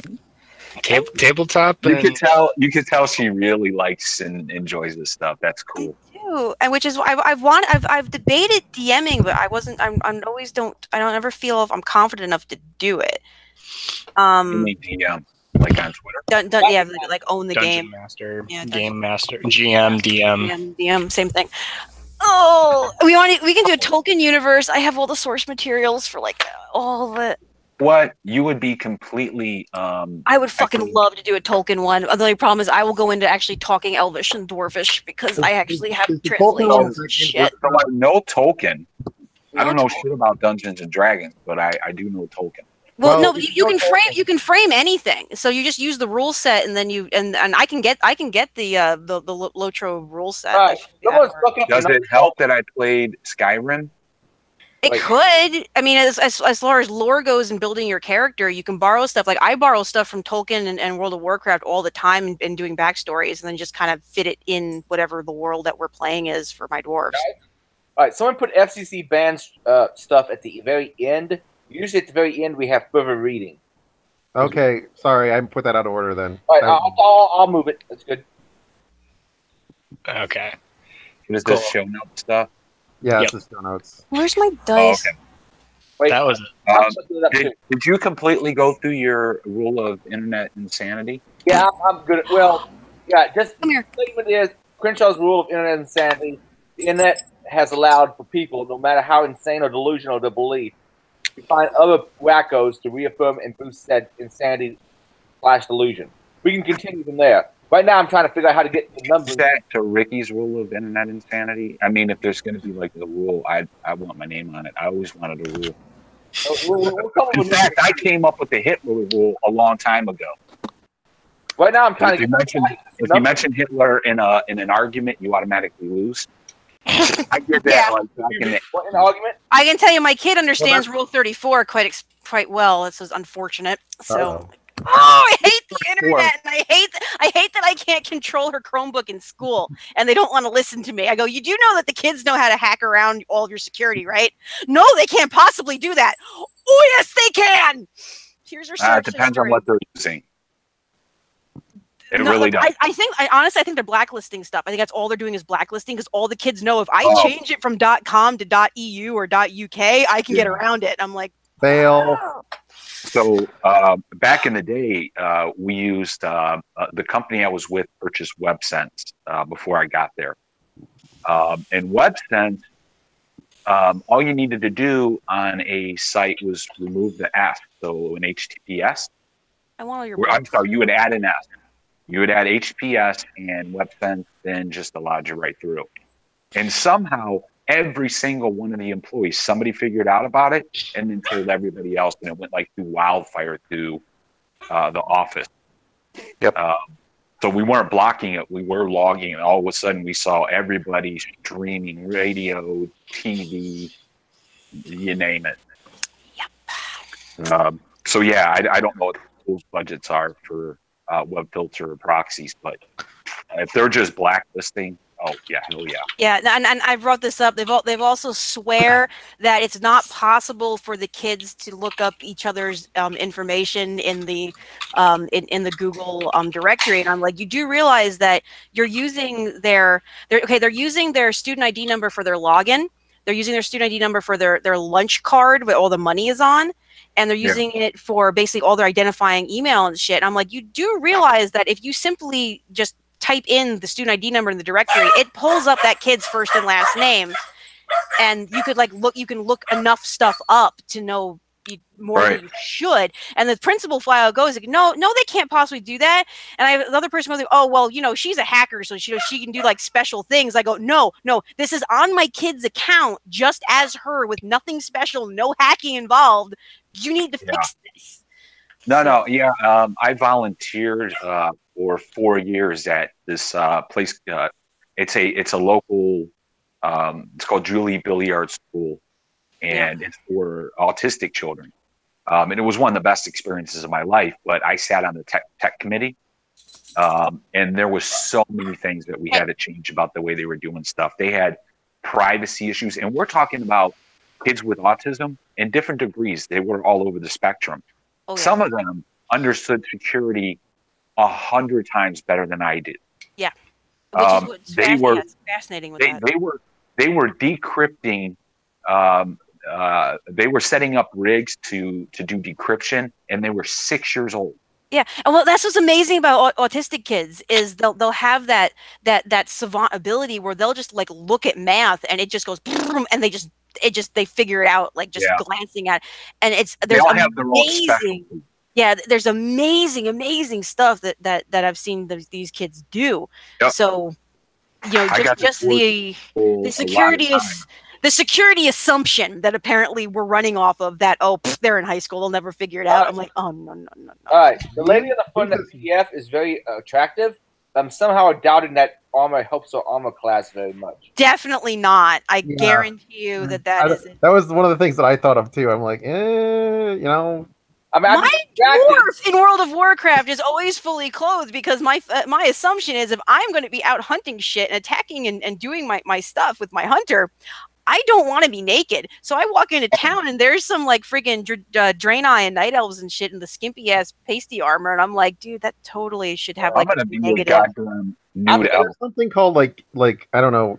I can't call it fan service, but like gamer service, player service. That's what this feels like. Yeah, I'm done with Otherkin. Let's move on to Mac OS Mojave Security Transversal. I can't help there. I hate this. Say what? Whoever did vulnerability of the week. Yeah, so that's me. Hang on 1 second. I was waiting for that. All right. I didn't realize we had another whole set of them. My bad. No, it's all good. I moved it down after the weird group of the week. Okay. So, got it. So, as some of you might know, Mojave launched this week. So 2 days ago, I saw this pop up. So security research claims that Mac OS Mojave has a privacy bug on launch day. And I think it shows it here. So Patrick Wardle posted this on Twitter, basically, and I don't have his POC because he's trying to work with Apple to actually get this fixed. So he hasn't disclosed the actual code or script that he's using publicly.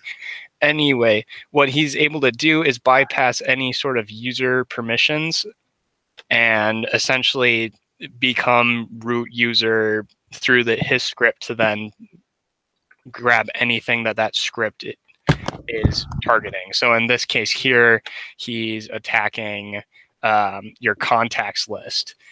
So he will run his script. First what he's doing is he's saying like your address book or like pseudo address book. And apparently I have sound. This is not what I want. And then he can just basically dump your guys' entire, if you're on a Mac, he can dump the entire address book and say, hey, this is mine now. So, but a lot of the stuff that I've seen following this is that a lot of what Mojave is built on, or there's just been more stuff that Mojave has had issues with. And this is just one of the many. And what's interesting about macOS especially is Apple does not have a bug bounty program for this or for macOS. So Patrick Wardle was having a hard time trying to figure out how to disclose this to Apple because, well, one, and he also wanted to get paid for it. There's a way that you could disclose it to Apple through their report a bug form on their website.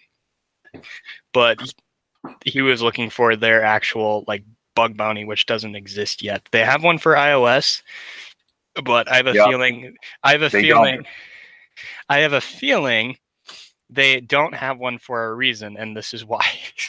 It's because that's for sure. Yeah, I'm pretty sure that I know somebody that worked at Apple on the Mac OS team.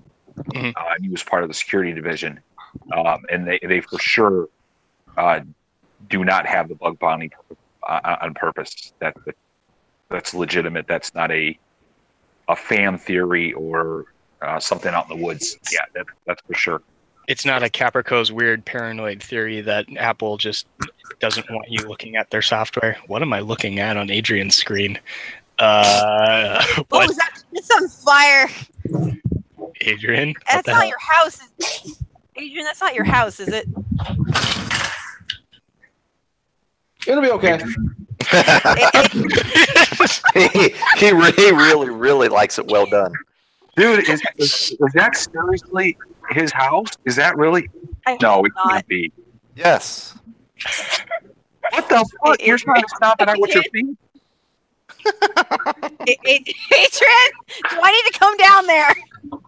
Throw baking soda. I was about a firefighter. Pee on it. You need to have a small extinguisher. Jesus Christ, Adrian! What are we? I'm not seeing anything. Where are you guys seeing this? Adrian's house is on fire. Yeah, if you're on a computer, you can see all the icons down below. Yeah, I'm looking. Let's none of us talk because, then it would be part of the big screen. That's so funny. Adrian X'd out his live feed, but he had it looked like a washcloth or something like that. It's on fire. Oh, Look like it's. How does a washcloth in the kitchen? It didn't look like it was near the oven. I'm guessing that you were soaping up some alcohol from a spill, and why would I didn't do God? Jesus, it's all good. Christ. It's all out now. Did you pee on that? You know, we have friends in New Albany Fire Department. We could have just gone and said, like, hey. Strange enough, the hairs on my leg are currently burnt off. Dude. I know that feeling, man. I know that feeling. When I used to swim, part of the deal was back in the day they didn't have like those full skin suits, so you were supposed to shave like your legs and your arms and shit and your underarm hair. Yep. And I hated doing that. So when I was younger, I tried to burn them off. Wow. Yeah, I mean, I once got like $20 in a bet because I burnt my crotch hairs at a gaming conference. You're gonna work Dragon Con with us next year, then? Serious bushfire. Oh, we're teammates because I did the same thing on a dare. oh my god! That's what I'm gonna. Now I don't let them grow anymore. Jesus Christ! Now I'm gonna call anytime that I see a Mac OS vulnerability. I'm gonna call it a bushfire. A bushfire.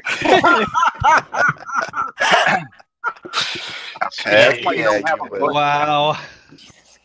Follow the lead from the lady. Bushel fire. It's an Apple bushel fire. There you go. There you go. So there's a lot of people that upgraded to Mojave on the very first day. Yeah. And I was going to be one of those people. I decided to not do it that night. And this was later, I had seen the article and I was thankful I didn't do it as I read more into it. It just goes to show that brand new software, even from our biggest creators, Microsoft, when they released 10, there was a ton of issues, privacy issues mostly, but also sharing your wireless keys with people near you that were also using Windows 10. You could shut all that stuff down now if they included the option.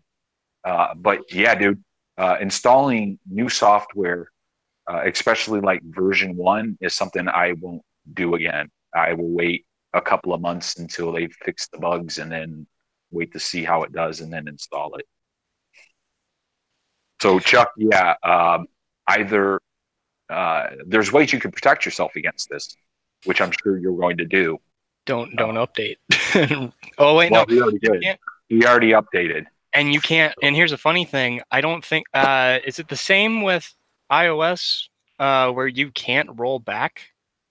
You could roll back from a backup. Yeah. Okay, from a backup. Okay. Yeah.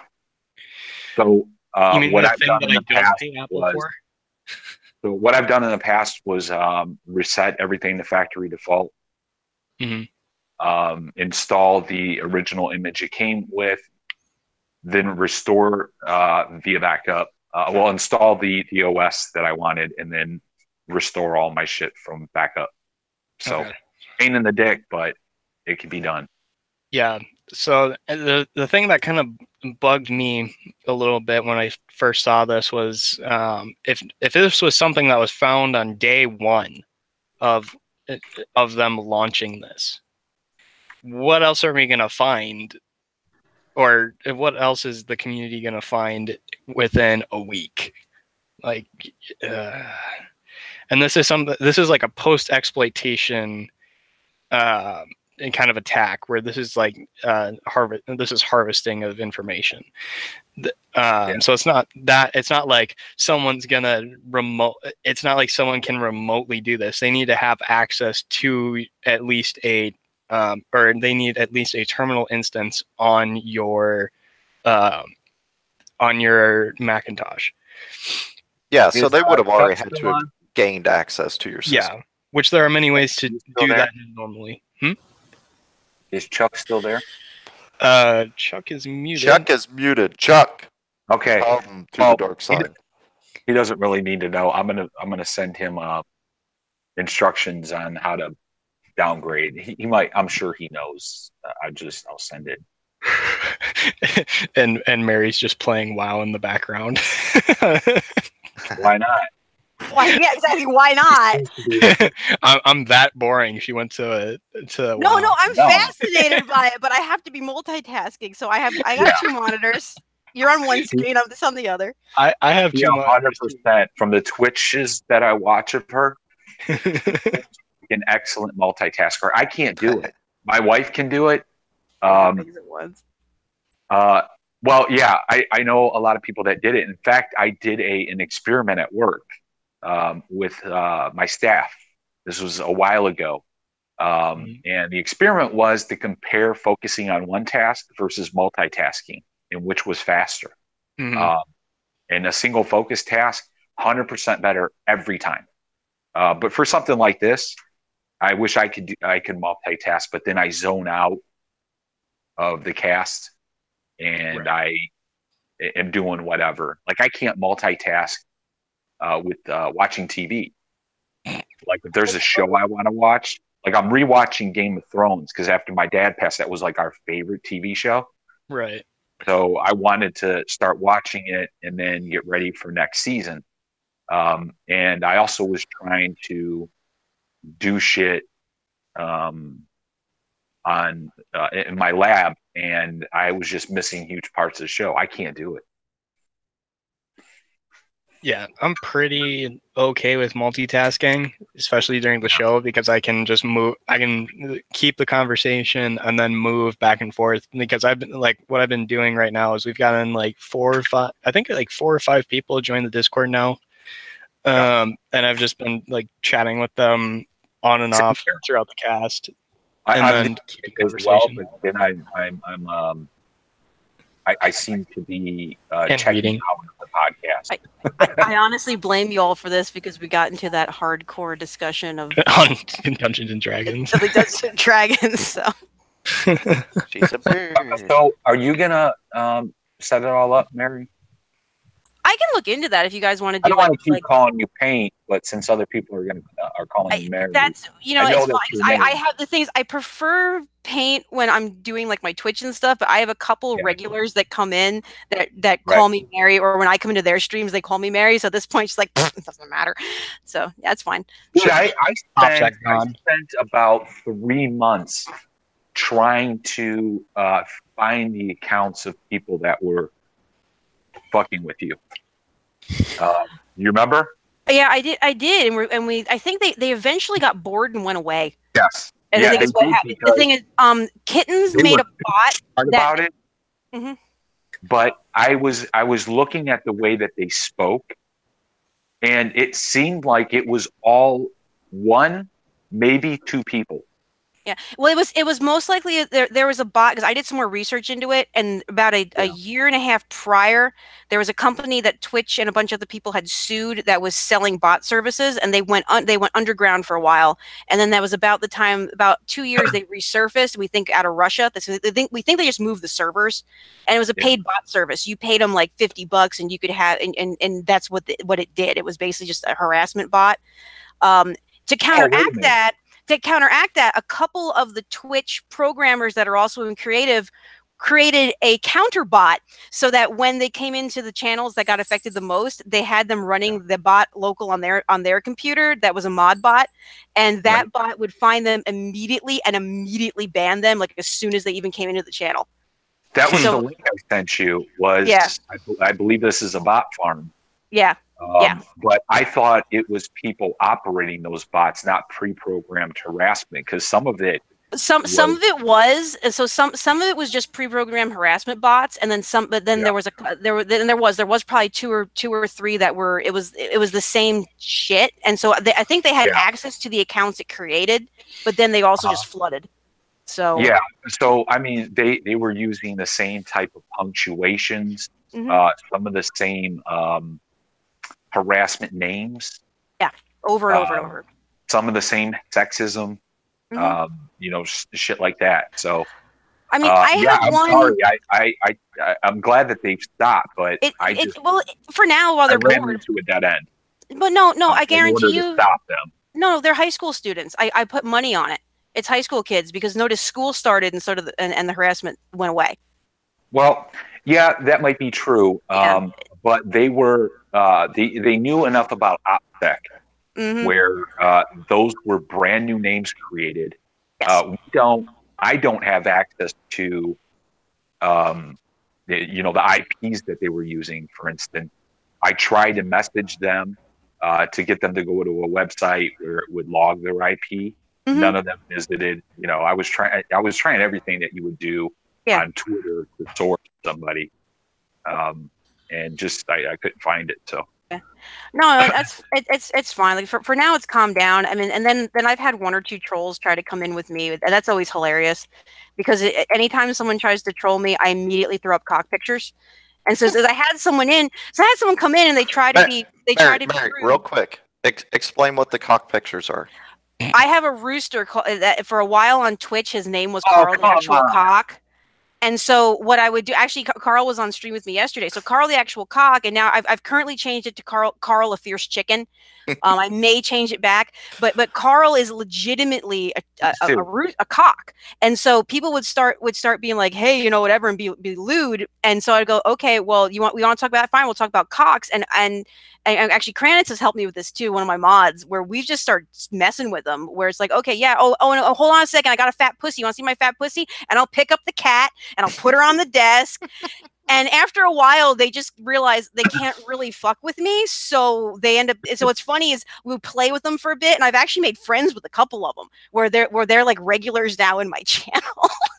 So, like, whatever. That's a really good idea, but I was hoping that you were actually sending them real pictures of cock. I actually had not real cocks, like you know, like dick pics. No, I haven't. I was going to come and start harassing you.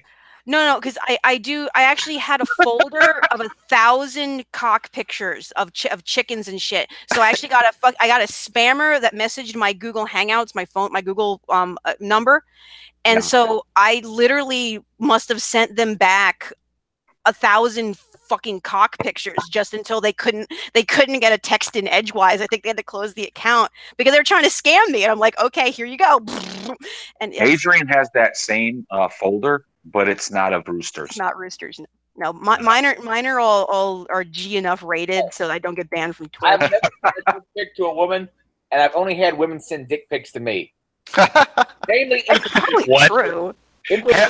Many a dick pic. Okay, like a serious question, and this is probably for the younger guys, maybe. That's me. Yeah. You ever It's not you. I'm the one guy. The only guy we could be talking to is the 12-year-old on the podcast. But hello, that would be Caprico. Have you ever sent nude pictures or something like that of yourself online? Were you caught up in that during your high school years? No. Okay, a better question. Yeah. Do you know of anybody in your age range who has done this? Oh, fuck yeah. we have, that has happened locally because there was a kid that just recently got picked up by the Lawrence County Sheriff's Department for sending I think I saw that. text message. Yeah. I think I saw that. I think that made national. Yeah, it probably did because it was right here in one of the local middle schools where he sent pictures of himself to another girl, to a student, and I guess the parents or whatever, they found the pictures on the phone, and he got in deep shit. So, so did they consider it with his child girlfriend? pornography?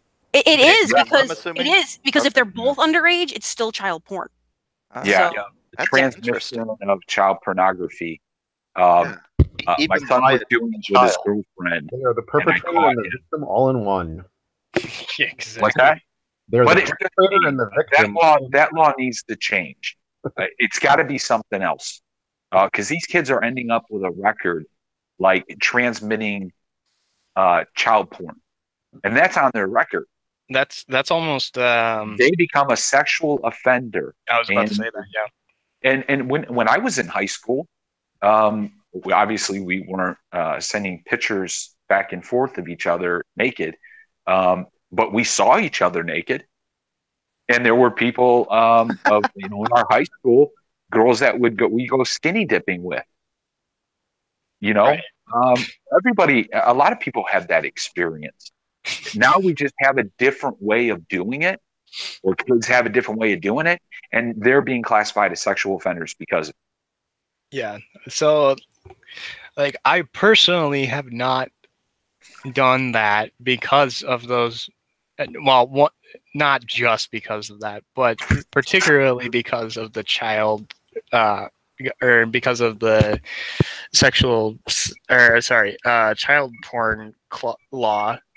Like when I was dating all through high school, and if me and my girlfriend were to do that, it would be we're just child porn. No, it's a bad idea. And then if you get to the point where it's like a girl, like people my age, if you get a girl that's like 17 and she sends you something, you now have child porn, and it's like you asked for it. And it's like, no, and that's the same thing as a story we covered last week, kind of, well, in the realm of what we covered last week. A lot of the laws were written back in like the 80s, right? Or when if you got it, you pretty much meant to get it, and it wasn't necessarily exchanged between teenagers with smartphones. Right. So updated somewhat, and I mean, some of the statutory rape laws are updated from the standpoint of like a 16-year-old, you had the sex with your 19-year-old boyfriend or girlfriend. It's not counted the same as if you had sex with a 30-year-old. Yeah. But the pornography laws have not been updated. So me and my wife had a situation. My first wife. I got married really young. We were 2 years apart. She was 16 and I was 18. And we were copulating, let's say. And her mom threatened. I think at that point, you had been caught by the police, but normally it was brought forward by the parents.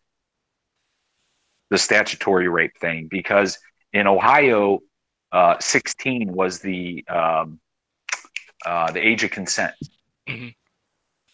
But the parents could still bring charges of statutory rape. Yeah. In New York at the time, I think it was something similar where you could get married or with 16, but it had to have written consent from your parents. Yeah, I think that's how it worked here. I don't know if it still works in Ohio that way. I don't think it does because a lot of shit's changed, which is I'm okay, but the things have changed. To save himself a lot of trouble, instead of printing 3D guns, he printed a 3D sex doll. That is true, though. That is actually probably very true. Or butt plugs with Adrian's head on it. Those goddamn guns, or Boris's, more than one bullet. Those guns will take one round, and they will be complete garbage. They will be junk. Well, I mean, but that's the thing. Those guns, he was republishing them. Yeah, they've been available for years, and from what I've seen, they can handle about 20-30 shots. They keep getting better. I don't even think they could do a single shot. They I mean, granted too. Yeah, the material's gotten a lot better, but Daryl's our gun guy, right? Yeah, yeah. Both me and Nightshade are kind of your gun guys. Yeah, now maybe they've gotten better, like Israel said, but the ones that I saw, the ones that caused all the beef, they didn't look like they could take more than maybe 2 or 3 rounds. The original refrigerator was a proof of concept. Like it was basically, we can now 3D print a gun, and that was didn't he start that 2013? Yeah. Okay, so that was 2013 or 2012. Yeah, it's been a while. I don't keep close tabs on this. I collect weapons. I will freely admit that, and I collect the designs of this stuff, partly because people are wanting to ban it. And I'm like, well, now shit, there's now I want it. Yeah. Now I want it. Yeah, like I didn't download the Liberator until they tried to ban it, and then I'm like, tee-hee, I'm part of the people who are making this the #1 downloaded file on the internet this week. I did that back when I was in high school. Downloaded the Anarchist Cookbook. Yes, same shit. Yeah, same idea. But the people who are they're in the same way that there are people who are continually trying to improve 3D printing technology, like the RepRap people and things like that. There is a community of people who are continually trying to make better 3D printable guns, just as a hobby or an exercise, or it's a technical challenge. Right. All the other things hackers get into, and there are now some of the more interesting ones to me are that people realized we shouldn't try to copy traditional firearms designs because we're working in a different material with a different manufacturing process. So they started designing completely novel and innovative. Like I've seen one that it was like a 9 or a 10 shot 22 revolver that sort of looked like a pepper box, and it's all 3D printed. The 22 long rifle, I don't recall its operating pressure off the top of my head, but it's like 20. It's like 18 to 20,000, I believe. Yeah, I was gonna say, as rounds go, it's not terribly high pressure. No, It's a very seen small. Somebody modified the Liberator to shoot a 380 auto. I don't know how many shots it'll take, but it's one. It emulates the Liberator 45, which was originally made in World War II. It's basically the same model, same gun, except 3D printed in 380. Well, I've seen the 45 actually at a gun show this past summer. Somebody was selling the original Liberator. Nice. I did not have money for. I was there for buying. I was buying a new sight rail for one of my rifles. So I wasn't planning on dropping major cash, but I was like, wow, for $150, I could pick this thing up. It's a piece of history. Yeah, no shit. Literal piece of history. Literal Speaking of like historical guns, there was somebody that, I don't know if this is the Liberator or not, but he recreated a weapon from World War I in which like a flamethrower attached to the front of it. That's not the Liberator, but that's interesting. That sounds really cool, though. Highly cool. Can I get it from my dwarf? For those, the chainsaw. Come on. I actually have it for. Hold on, wait. Can I look at my stuff? Look, I got some cool shit. This was an actual gun, and they actually had flamethrowers on the front of them in World War I, and they were made illegal afterwards because some reason. Burning people on fire with a gun was different than the flamethrowers. This one's got an axe attached to it. This one's got a knife up front. Gun flamethrower combo was banned, but you can still legally build or I guess buy your own flamethrower, at least in the U.S. Yeah, you can make firearm. You can make flamethrower. We make flamethrowers here all the time. I mean, you can get all the parts at Tractor Supply. Well, yeah, because you can legally buy them on the counter because they are not a firearm. Elon Musk, wasn't he selling? Company. Yeah. Oh, Elon Musk flamethrower, that was freaking sweet. That was hilarious. Yeah, but he said it's not a flamethrower. Don't buy it. What? It's a fucking flamethrower. It doesn't really throw a flame out there like a big thing of napalm out the front. It's a big blowtorch or a big, wide flamed, dispersed blowtorch. It's not. Well, it's like the best way to start a bonfire. Well, yeah, because those things are commonly used for brush clearing, actually for firefighting. Literally, they'll fight fires by lighting shit on fire because you burn the brush out and the fire can't spread anymore. Yeah, that is exactly true. You burn a swath around it, and that's a fire break. So you make a fire break with them. You guys are country. My No, this isn't country. That's fire department. That's important. Yeah, I grew up in fucking Southern California. We know fire. All right. Yeah, they know. Yeah. Yeah. I get it. I just like to blow shit up. Let's look for the show notes, guys. Where are we at in the show notes? I think we're at the end. We haven't talked about the FCC thing yet. Yeah, the FCC FCC bans importation of certain VHF, UHF handheld transceivers. That's me. I added that. Yep, that's you. Can you explain what a VHF/UHF? What we're talking about here are the Bofeng, the cheap Bofeng walkie-talkies, as the common term. We ham radio operators prefer HT for handheld transceiver.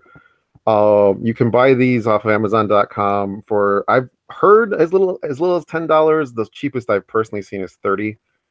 But they come from China, and they're ostensibly, at least my understanding was, they were being imported as commercial land mobile radios, like radios that would be used by anybody who has that class of license with the FCC, and this would include things like taxi services, construction companies for talking around a construction site, possibly like police and fire and EMS, public safety.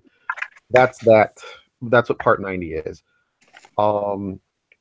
As an amateur radio operator, and I'm licensed under Part 97 of the FCC code, and I can modify any radio gear to operate in the bands that I'm licensed for. So amateur radio operators are buying these and programming them into the ham bands and having a fine old time. The problem is that a lot of people were also buying them and figuring out that, whoa, I can just program in this frequency and use it, not realizing that nobody owns the RF spectrum, and that frequency you programmed in is most likely being licensed to somebody else. So now you're interfering with them. The other problem that the radios have is You talked about the problem with this on another podcast we were on, didn't you? This has been ongoing, but like on the September 24th, the FCC issued an order to cease the importation of these, and it's complicated. I think as an amateur radio operator, I can still use my radios that I bought. I'm still trying to dig through their bureaucratic crap. Technically, you can't use them because they're not Part 96 or 97 certified. So they're only certified for GMRS, but not for ham. No, there's the ones I have are certified Part 90. But that's GMRS though, isn't it? No, Part 90 is commercial and mobile. GMRS, FRS, and CB are all Part 95. Right, but they're not certified for 96 or 97, which is what ham covers. Things aren't so. Radios are not Part 97 certified. Operators are certified under Part 97, and I can with my privileges granted to me by the Federal Communications Commission, I can modify radios to operate on my bands, and then I'm responsible for the transmissions and emissions of that radio. So if my radio is interfering with somebody else's licensed spectrum and they track me down, I have to either cease transmission or pay a lot of money or whatever. And that's how this game is played as amateur radio operators. So effectively, by me if I buy a Baofeng and I program in amateur radio repeaters and amateur radio frequencies in 2 meters and in 70 centimeters, I've just modified the radio to operate on my band. And the FCC, from reading the FCC's recent decision, they seem not to be targeting amateur radio operators. They seem to be targeting the fact that these radios have been used to interfere with other licensed operators.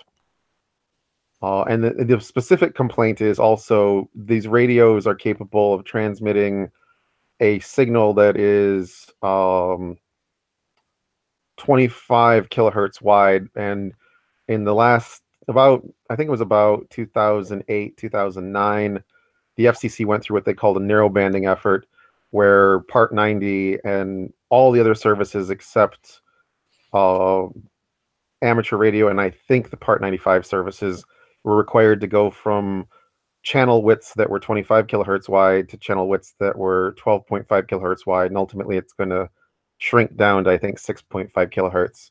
So they're trying to create more radio channels available so that more people can use the limited amount of spectrum at once. And since these radios are capable of doing 25 kilohertz wide channels, they're also capable of doing like 12.5 and maybe 6.5 kilohertz wide. But because they can do the wider channel, which is okay for me as a radio operator, I can, on the amateur bands, I can have 25 kilohertz wide channels. But because they're capable of doing the old school thing, they are considered to violate the narrow banding initiative, and the FCC was also angry about that.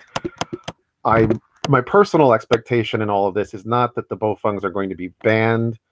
I think the FCC is basically putting the Chinese companies on notice that, hey, if you guys want to sell your radios into the US, you've got to play by our rules. You've got to rigidly adhere to type acceptance. You've got to, not have a radio that can transmit on any frequency whatsoever.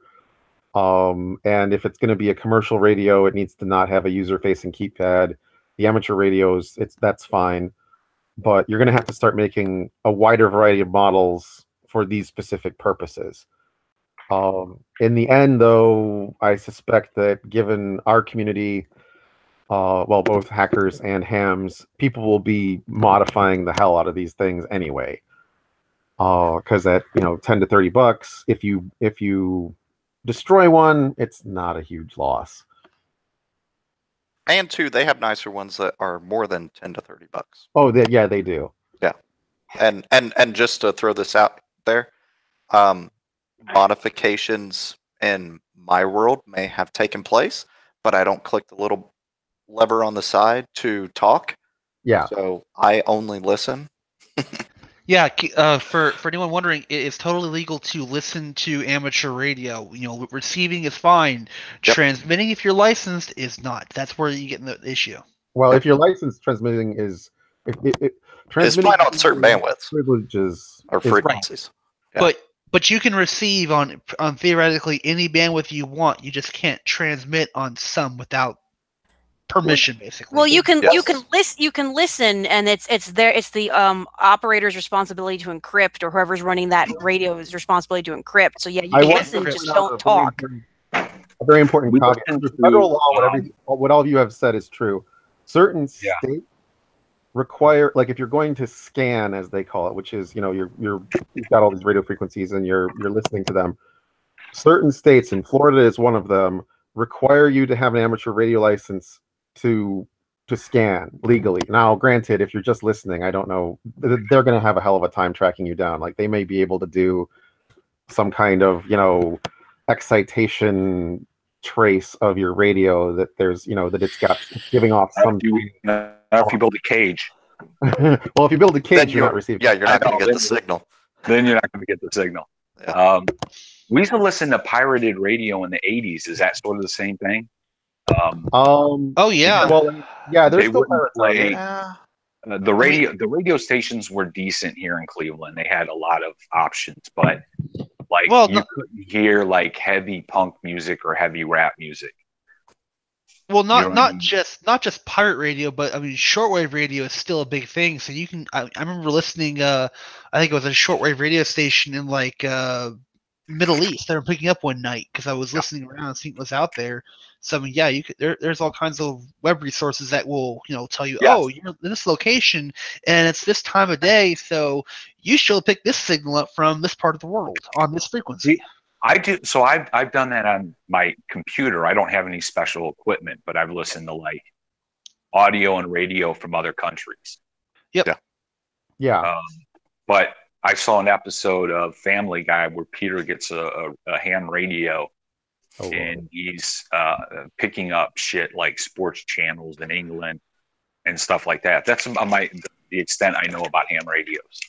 Yeah, I've done some shortwave listening, and you can definitely, if you're on shortwave, you can definitely find some like Mexican and perhaps even farther south in like Latin America soccer broadcasts, which are huge down there. And I have to say, I think I was listening to a soccer match that was taking place in the stadium in Mexico City, which I think holds like 250,000 people. And you could hear all of them cheering in the background of this announcer. I was just like, it's really eerie to hear that many people cheer. I went to a soccer game in Mexico City.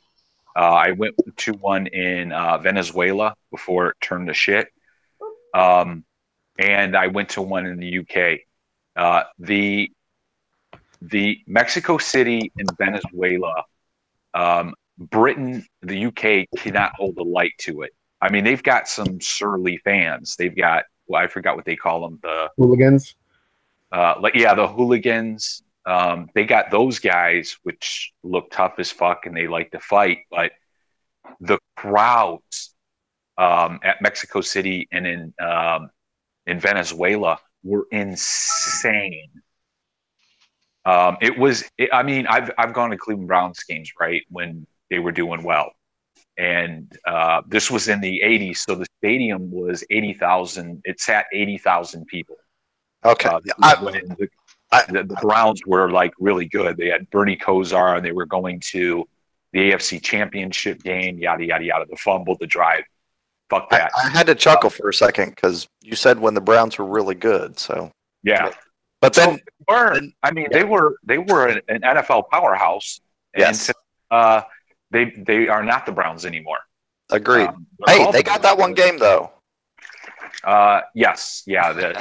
Baker Mayfield looks like the real deal. Don't want to talk about the Browns, but I've been in a stadium up here, and this is back when Browns fans would throw dog bones and batteries at the opposing players. Yeah, like look it up. They used to cart in. We'd sit in a section. My dad used to bring me into the bleacher section. Those were the cheap seats, but it was also called the dog pound. Yes. And they used to wheel in a doghouse, right, as a prop. But inside that doghouse was a huge keg. Yep. So everybody that sat around us just got free beer. Didn't Johnny Christmas did a talk on that at GerCon not that long ago, didn't he? About the dollar beer night In Cleveland? Yeah, I think it was Cleveland versus the Rangers or something, wasn't it? Yep. They had a dollar beer night and everything. Look up. It's on Irongeek site, but if you look up, Johnny Christmas did that as a GerCon keynote, I think in 2017. Yeah. And so the video and the whole explanation of it it's very entertaining. So. No, it certainly was. I mean, obviously, I'm a Cleveland sports fan. And don't laugh because we do have the Indians and the Cavaliers, or we had the Cavaliers, and now it looks like the Browns might be coming back. No, you didn't have the Cavaliers. You had LeBron. Wait, Kyrie Irving and Kevin Love were both awesome. So, So it's like a passed down story. In Cleveland sport, kind of like history and phenomena. You hear, like the stadium sat. It was actually 10-cent beer, is what it was. It wasn't dollar beer, but it was 10-cent beer. In any case, like heaven. It was before I was born.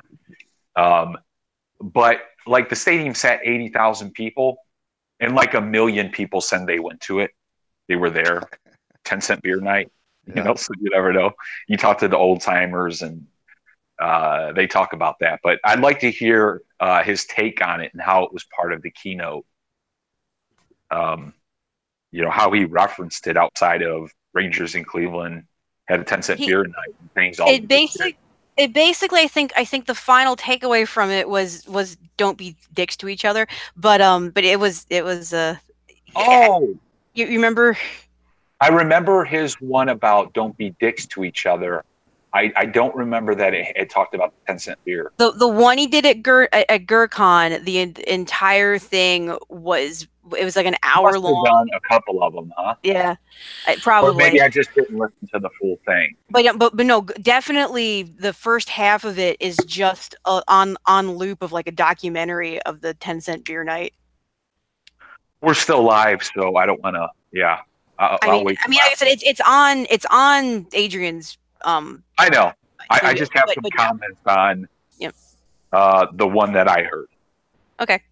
So, and then I don't feel like it's a good subject matter for live for live video. Okay. More for Irongeek After Dark.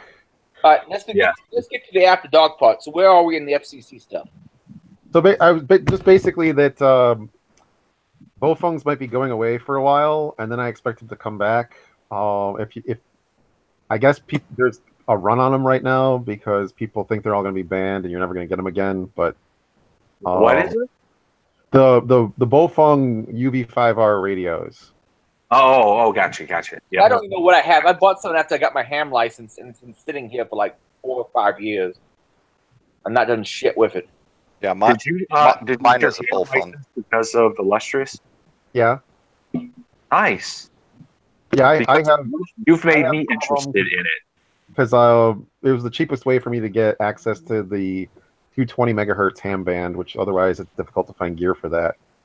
You know what got me interested in it, and I don't have my license. Like I said, I'm a listener, but the guy 2 doors down from me, and I live out in the country, but two doors down, who had wires, probably 50 foot triangulating. Like 50 foot each span, triangulating in his backyard.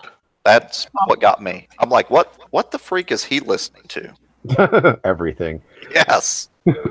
Yeah, he's listening to shortwave, or he's an amateur radio operator and he's transmitting on shortwave. Yeah. I currently I have a lot of HF gear. It's basically, Nightshade's home of slightly broken HF gear right now. Where do you live at? I'm in Metro Detroit. And what? I'm sorry. I'm in metropolitan Detroit. Oh, okay. I thought you were down near Adrian. No, in that area. I kind of am. I'm pretty close. Yeah, I was gonna say I head down for Hackers on a Farm once a year. Maybe we'll see. Sometimes more often. I went down there for the eclipse as well. Yeah. I want to go to the next one. I couldn't make it because Mary said she was serving like goat and shit like that, and balls and balls. Yeah. But I did though. I did actually serve nuts. Hey, I tried everything that was there, so it was good though, wasn't it? I had tongue and nuts out there. Yes, Did you try them? Yeah, the balls weren't bad. I probably wouldn't do the tongue again. You ate a goat's nuts? I think they were sheep and bulls. Yeah, I thought they were. Yeah, I thought they were bulls. Yeah, we'd sheep and bulls balls. Yeah. They taste like scallops though. They really do. Yeah, and see, I'm not like have lamb fries. Yeah, lamb fries. Yeah. You hear this, Jack? I'm not a bottom of the sea person. I like fish. No, not me. Like oysters, scallops. I'm not big on all that stuff. So, you white people eat some damn fucked up shit. What was that? We just linked to stuffwhitepeoplelike.com. Yeah, I know. You white people and your so horrible. You're fucked up. I'm out of this one. Oh my god. No, yeah. This is past your age group, Cappy. Apologize, and again, people don't know me on the cast.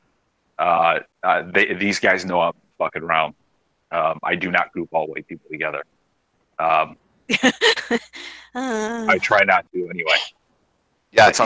He's just joking around. He loves eating bulls balls. Yeah.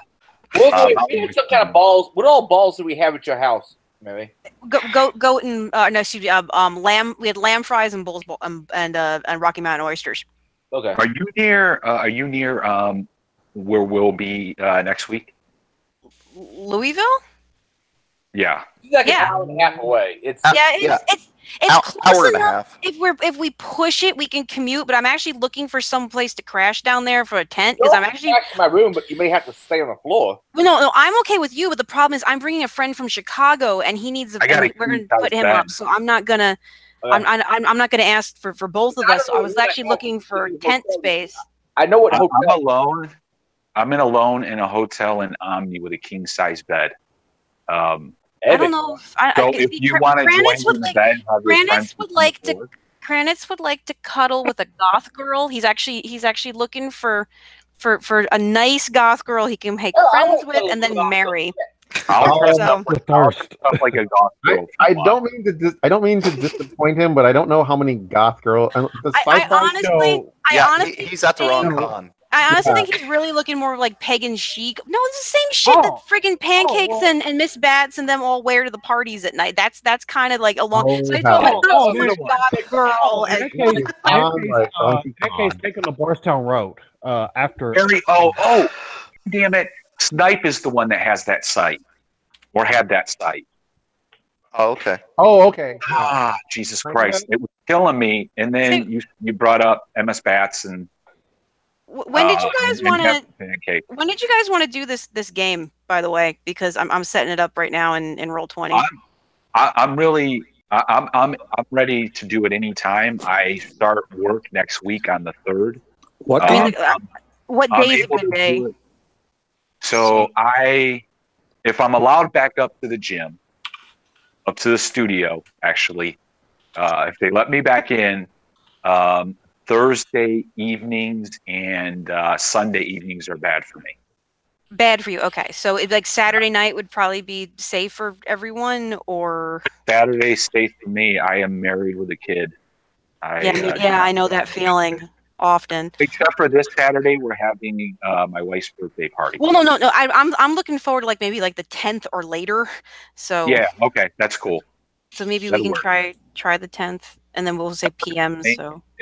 Hopefully, what time? 6 p.m. Eastern time. Is that good for everybody? Works for me. Okay, say 6 p.m. Eastern. What is it about? Oh, Pathfinder, because you guys said Pathfinder. Oh. So, give me a sec. Here, I don't know if that's live or not, but you can. There, see if that works. I know some other people wanted to play here. If they could chime in whether 6 on Saturdays works okay for them. I mean, this is all tentative right now. All tentative. We can throw that over into the private side. Yeah. Real quick, let's go ahead and finish up the show notes. The only thing left was for the ratings, and I threw up clean up your Kodi repositories. So if any of you out there legally, illegally, I don't care.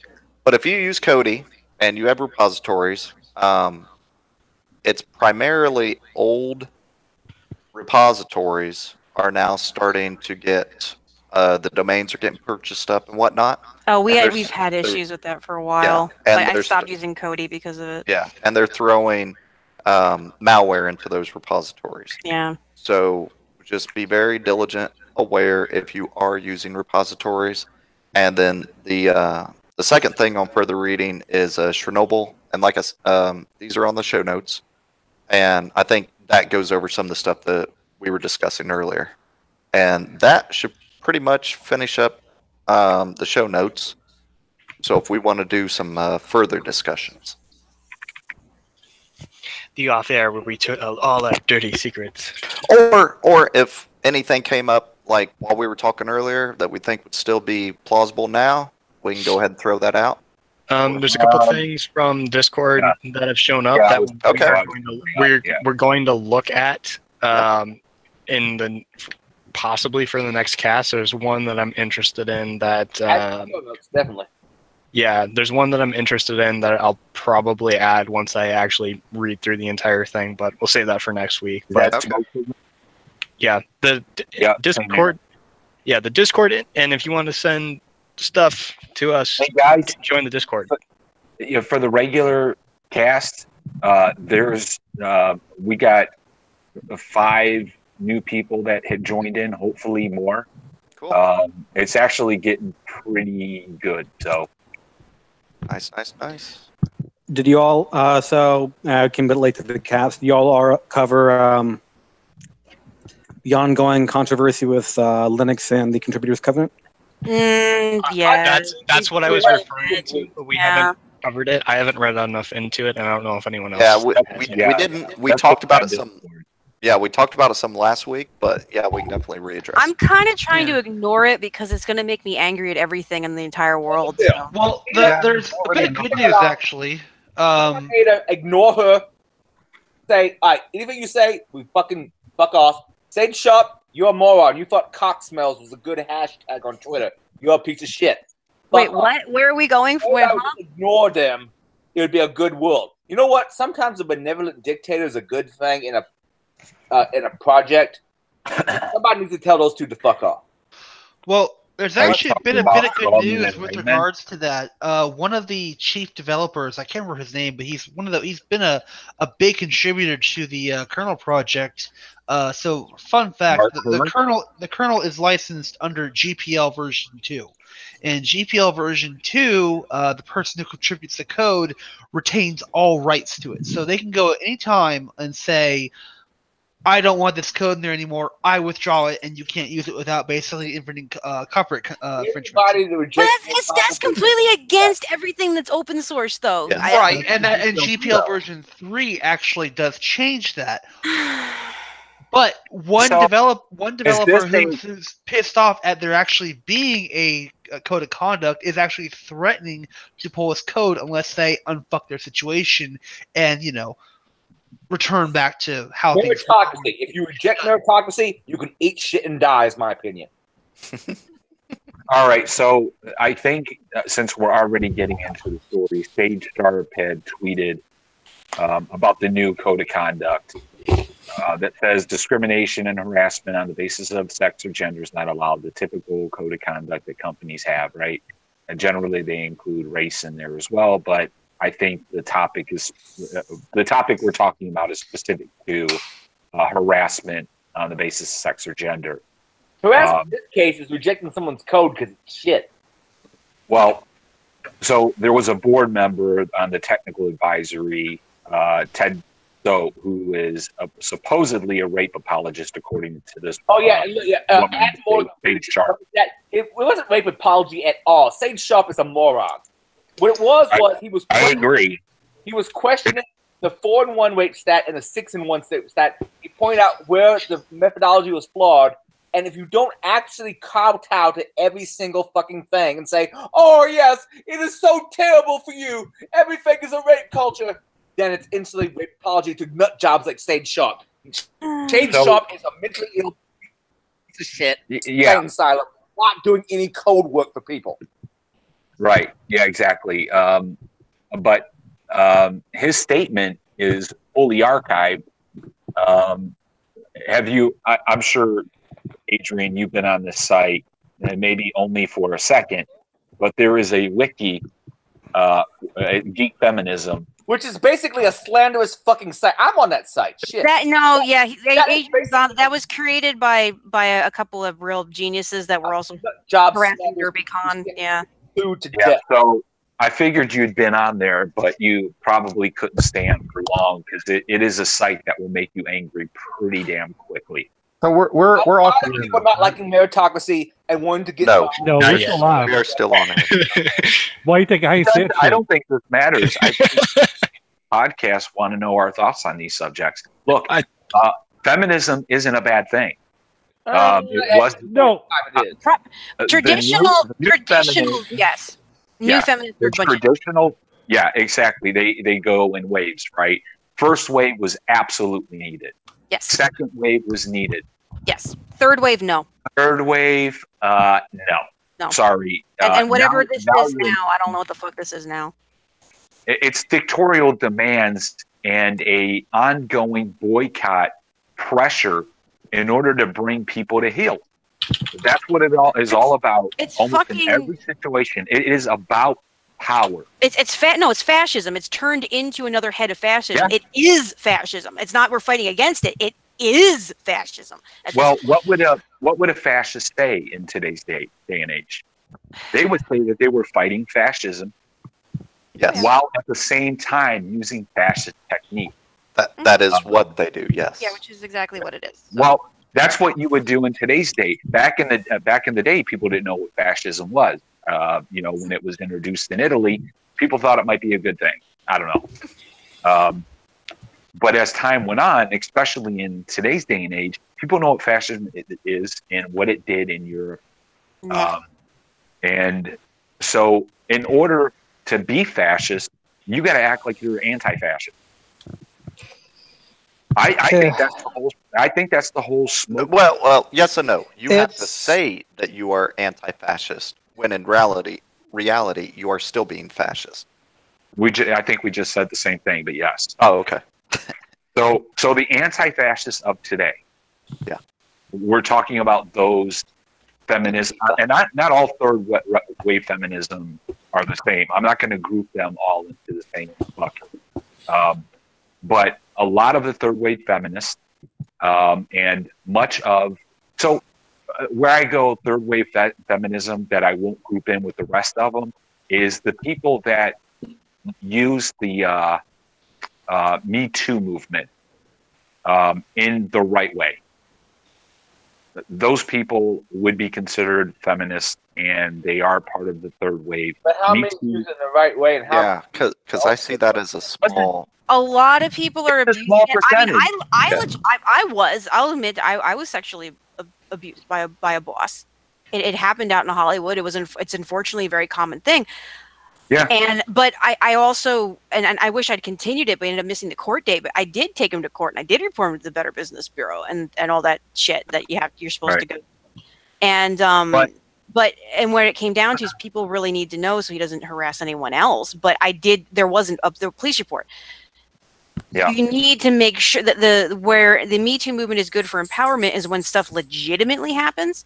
But then the problem that we have is we have shit like Kavanaugh, where I okay, fuck it. I'm gonna say it out loud. I Sure. don't know if any of that shit is even true because they've been using the Nobody rape does. card so frequently that that creates the finger in the dike or the crying wolf mentality, where now you have lessened the importance of women who legitimately have been abused and raped because you've watered it down that now people can't take people seriously, and that's where it's a problem. You can't you can't weaponize it because then you take away all the credibility from everybody. Well, but plus two, I mean, there's a decent chance that the Kavanaugh stuff, not necessarily the first, that wasn't 4chan at all, but the second one, the second part, looks like it very well may have been 4chan and just a straight up troll. Since then, so it doesn't appear to be 4chan for the third one. The third one makes a lot of more nutty statements. Tim Pool covers this. All of it, he said. Yeah. Please go watch Tim Pool's video. Saying they agree and saying we're not rapists like Kavanaugh. Well, you don't even know rape Kavanaugh is yet. You're automatically going along with it. Yeah. If you don't give another man the freedom of due process, you don't deserve due process. But this is the thing. They've used this. Throwing Kavanaugh on the bus. If they're ever accused of anything, they deserve to be beat to death. The problem is they've used exactly. The thing is that they've used this so many times now. They did it to Trump. They did it to God. How many people have they done this to? Anytime it's like, oh, rapist, and but you need to have some sort of evidence or proof, and the fact that you have to go all the way back to high school. Well, there's no fucking evidence. Everybody wants. There's nothing. It's all circumstantial. The investigation is going to find anything but, this person said this and this person said that, because there's no physical evidence left. Well, granted, too, there's only one person who has so far said this. Yeah. In regard to the incident, everybody else who they've interviewed or spoken to has said they don't remember that or any circumstances like that occurring that day or night. Yeah. I just we got caught up on a little tangent. This is apt to do, but I wanted to get back to the fascist part because it was just near completion. I was about to shoot my load on it. Jeez. Demonetized. Yeah. There was a small amount of women on the third wave feminism side that are doing things for the right reasons. There are another group, Antifa. Their whole name is about anti-fascism, who act exactly like fascists. Yes. And if they were ever in power, they would most certainly be fascists. These socialists, some of them, they just want people to have equal access to things. But there is a large percentage of them that would turn it into a dictatorship. Yep. Yeah. Today, fighting dictatorship and fascism and things like that are not being done by those that claim that they're fighting it. It's being done by normal Americans who are acting like normal Americans. I'm sick of all this fringe bullshit. Well, and I did want to follow up on the Kavanaugh comment you made. There is an old saying back from when Lyndon B. Johnson was running, where his story goes about where he was told his campaign manager, let's accuse my opponent of being a pig fucker. His campaign manager said, no one's going to believe that. To which Lyndon B. Johnson said, I know, but let's hear him deny it. Yep. The entire premise is that, true or not, the purpose is to introduce that concept into people's minds and to get them thinking about it. Yep. Yeah, this is not necessarily a new. This is not a new political tactic. No. It's dirty, but it's not new. LBJ made that statement. Like, there's been movies that have that same scenario in it, where you accuse your opponent of the oddest or most horrific things in order for them to deny it. So in denying it and talking about it, it becomes some part of the public is going to believe it. And at this point, I don't know if Kavanaugh really has much of a future in the judiciary. At this point, it seems unlikely that he's going to be nominated for SCOTUS. I don't know But what he does just to piss people off. I don't know. No, I don't know if he's going to lose. I mean, there's been nothing credible brought against him yet. If Kamala Harris still runs for president, I want you all to know Kamala Harris touched me inappropriately back in 1984. Yeah. Yep, me too. I think but through. She had a two-timer with me in Israel. Like I was. No, you weren't there. Thank you. That was me, dude. Already the denials fly. I remember back in the day in like DEF CON 16 when Adrian was adorable. But there is a guy sitting on the Supreme Court. 16. But anyway. I just totally sexually harassed you on your stream, Adrian. Hey, big girl. What are you going to do about it? The guy sitting on the Supreme Court now who has way more evidence against him that he was a sexual abuser than even evidence? They haven't presented any evidence yet. There's allegations, and that's it. Allegations of. There's no evidence. What, Clarence Thomas? Yeah, no, there is. There's absolutely zero evidence. There's a bunch of. I thought you were talking about no, we're talking about Kavanaugh. No. Clarence Thomas is probably a legitimate sexual abuser. Look, we all know this is all about keeping Kavanaugh, off the Supreme Court. That's obviously the democide. The goal is to, I don't like him because of his politics, and I don't mean conservative. He's shit for internet freedom. He's internet freedom and search and seizure.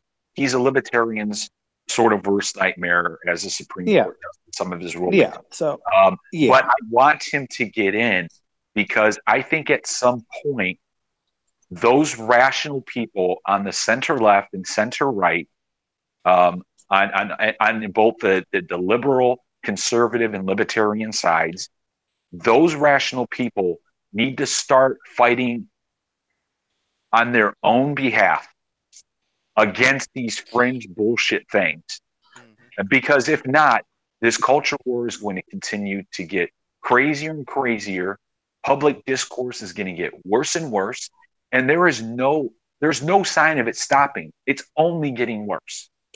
Yeah, and it's going to be, if you thought it's been bad so far, the 2020 election is going to be a nightmare. It's going to be a fucking nightmare. It's going to be a nightmare. November will be, and absolutely 2020 will be.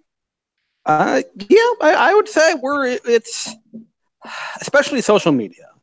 Since there has been enormous focus placed on social media as far as will this produce results? Will this influence elections? A lot of money is going to be spent shitting up discourse and trying to manipulate people. Yep. Well, didn't you know we spend $1 million trying to what's it called? Turf? Like Reddit and shit. Huh? AstroTurf. AstroTurf, that's right. Oh, AstroTurfing. Yeah, absolutely.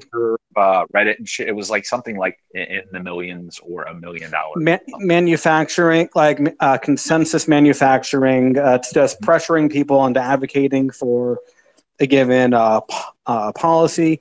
And I said, I'm sure they'll manage to shit things up unimaginably. Well, not unimaginably. I'm sure they'll be able to shit things up horribly. No idea if it'll actually make any notable impact on votes. My guess is they shut up Twitter. People are just going to leave Twitter.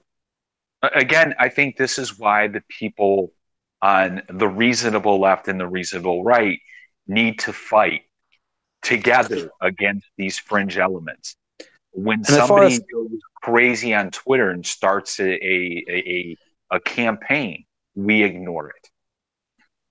So the impression I get is, as far as the center left goes, they value Kavanaugh not getting in more than they value saying no. I mean, more than value saying people should be allowed to grow up and become a better person. The center left, in regards to some of the stuff that Kavanaugh had in his yearbook. The stuff that the center left people that I know don't really care much about Kavanaugh. They don't believe that a 36-year-old or however old this thing is, allegation should impede him as SCOTUS. They don't necessarily like him on the Supreme Court, but they don't think this should be what we're fighting about. At the same time, those are center left people that I know. And you know, again, that's anecdotal evidence. I don't know every one of them. Sure. I think there's a strategy behind all of this. I think that, of course. Well, no, of course. I have an argument. Just a second. So, so there are, I believe it's 10 senators who are Democrats who are up for re-election this year in states that both Romney and Trump won. I don't think the Democrats don't want to see the confirmation vote for this seat happen before the election, because that puts those 10 senators in a real bind. Yeah, people keep saying if they vote against Kavanaugh, which is what the Democratic Party wants, they're at risk for losing their seat. If they vote for Kavanaugh, which is what most of their constituents may want, then they are splitting with the party. I don't know how much of a boost the Democrats winning Supreme Court, or rather delaying the Kavanaugh nomination to the point where Republicans don't get in the SCOTUS nominee before the election. I don't know how much of a boost that actually gives the Dems. It's not that it gives them a boost, it's that they're not giving a boost to their opposition. Jonathan Haidt had a good theory on this. If Kavanaugh is denied, it's going to get Republicans up in arms for from the grassroots up through the November elections. We already know that the Democrats are that way, and you know, dude, I sit here. I hope that some of the new blood coming in would have a better mind for policy, have a better mind for actions that we should be taking as a country, like Mary mentioned, mental health. That's something that most Americans know. But the new ones coming in seem more extreme and more awful on policy than the old ones at this point. But guys, it's a different kind of awful. Go ahead, Adrian. We're at the 3-hour mark. What do you say we stop this? We go to the offline cast for a while. I have one quote it around a bit real quick. Israel has the best thing, and yes, Israel. A friend of mine posted a quote that I want to read, exact word for word. And if Illustrious has anything to say, he can. Friendly reminder: emotional reactions are a sound basis for reasoned arguments. Wait a second. What? Good night. Okay, I'll read it the right way. Emotional reactions are not a sound basis for reasoned arguments. There, I read it right that time. Yeah. So, you know, the original. Was that just a friend, or was that Illustrious? That was Illustrious. Yeah. Okay. Yeah. I think that's good. So the original question. Go ahead. I was going to answer the original question from the stream. Actually think about all this, what's happening, and got a code of conduct, contributors covenant. The many people pushing it have collective Munchausen syndrome. I don't. Could you define what that is, please? It is when they keep falsely claiming that they're a victim for the purpose of getting a lot of attention. It's like I have no empathy.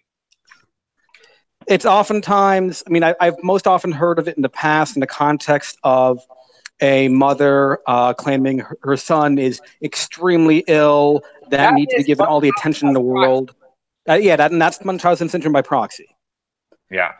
But I see about this. It's a lot of people who are pushing the code of conduct frequently make dehumanizing, sweeping generalizations. They seem to have very selective empathy and just seem to bully a great deal. A lot of people are scared of them. I don't know how much of that is due to... That's due to a lot of modern women in the United States and Canada being fucking pussified. I don't know if that's mostly due to people like the Whisper campaigns. All right, I'll cut it off. I love you, live beef. You're my favorite Zionist reptilioid. I love this. I would gladly keep you in a cage at my house and feed you mealworms Okay, that was just creepy. That's yeah. Especially I like reptile. And he's an adorable reptile. Anyway, all right, we'll stop the cast and after the show. And yeah, this is going to get sound clipped later on. Bye, folks. See y'all next week. Bye. Later. Bye. Later. Later.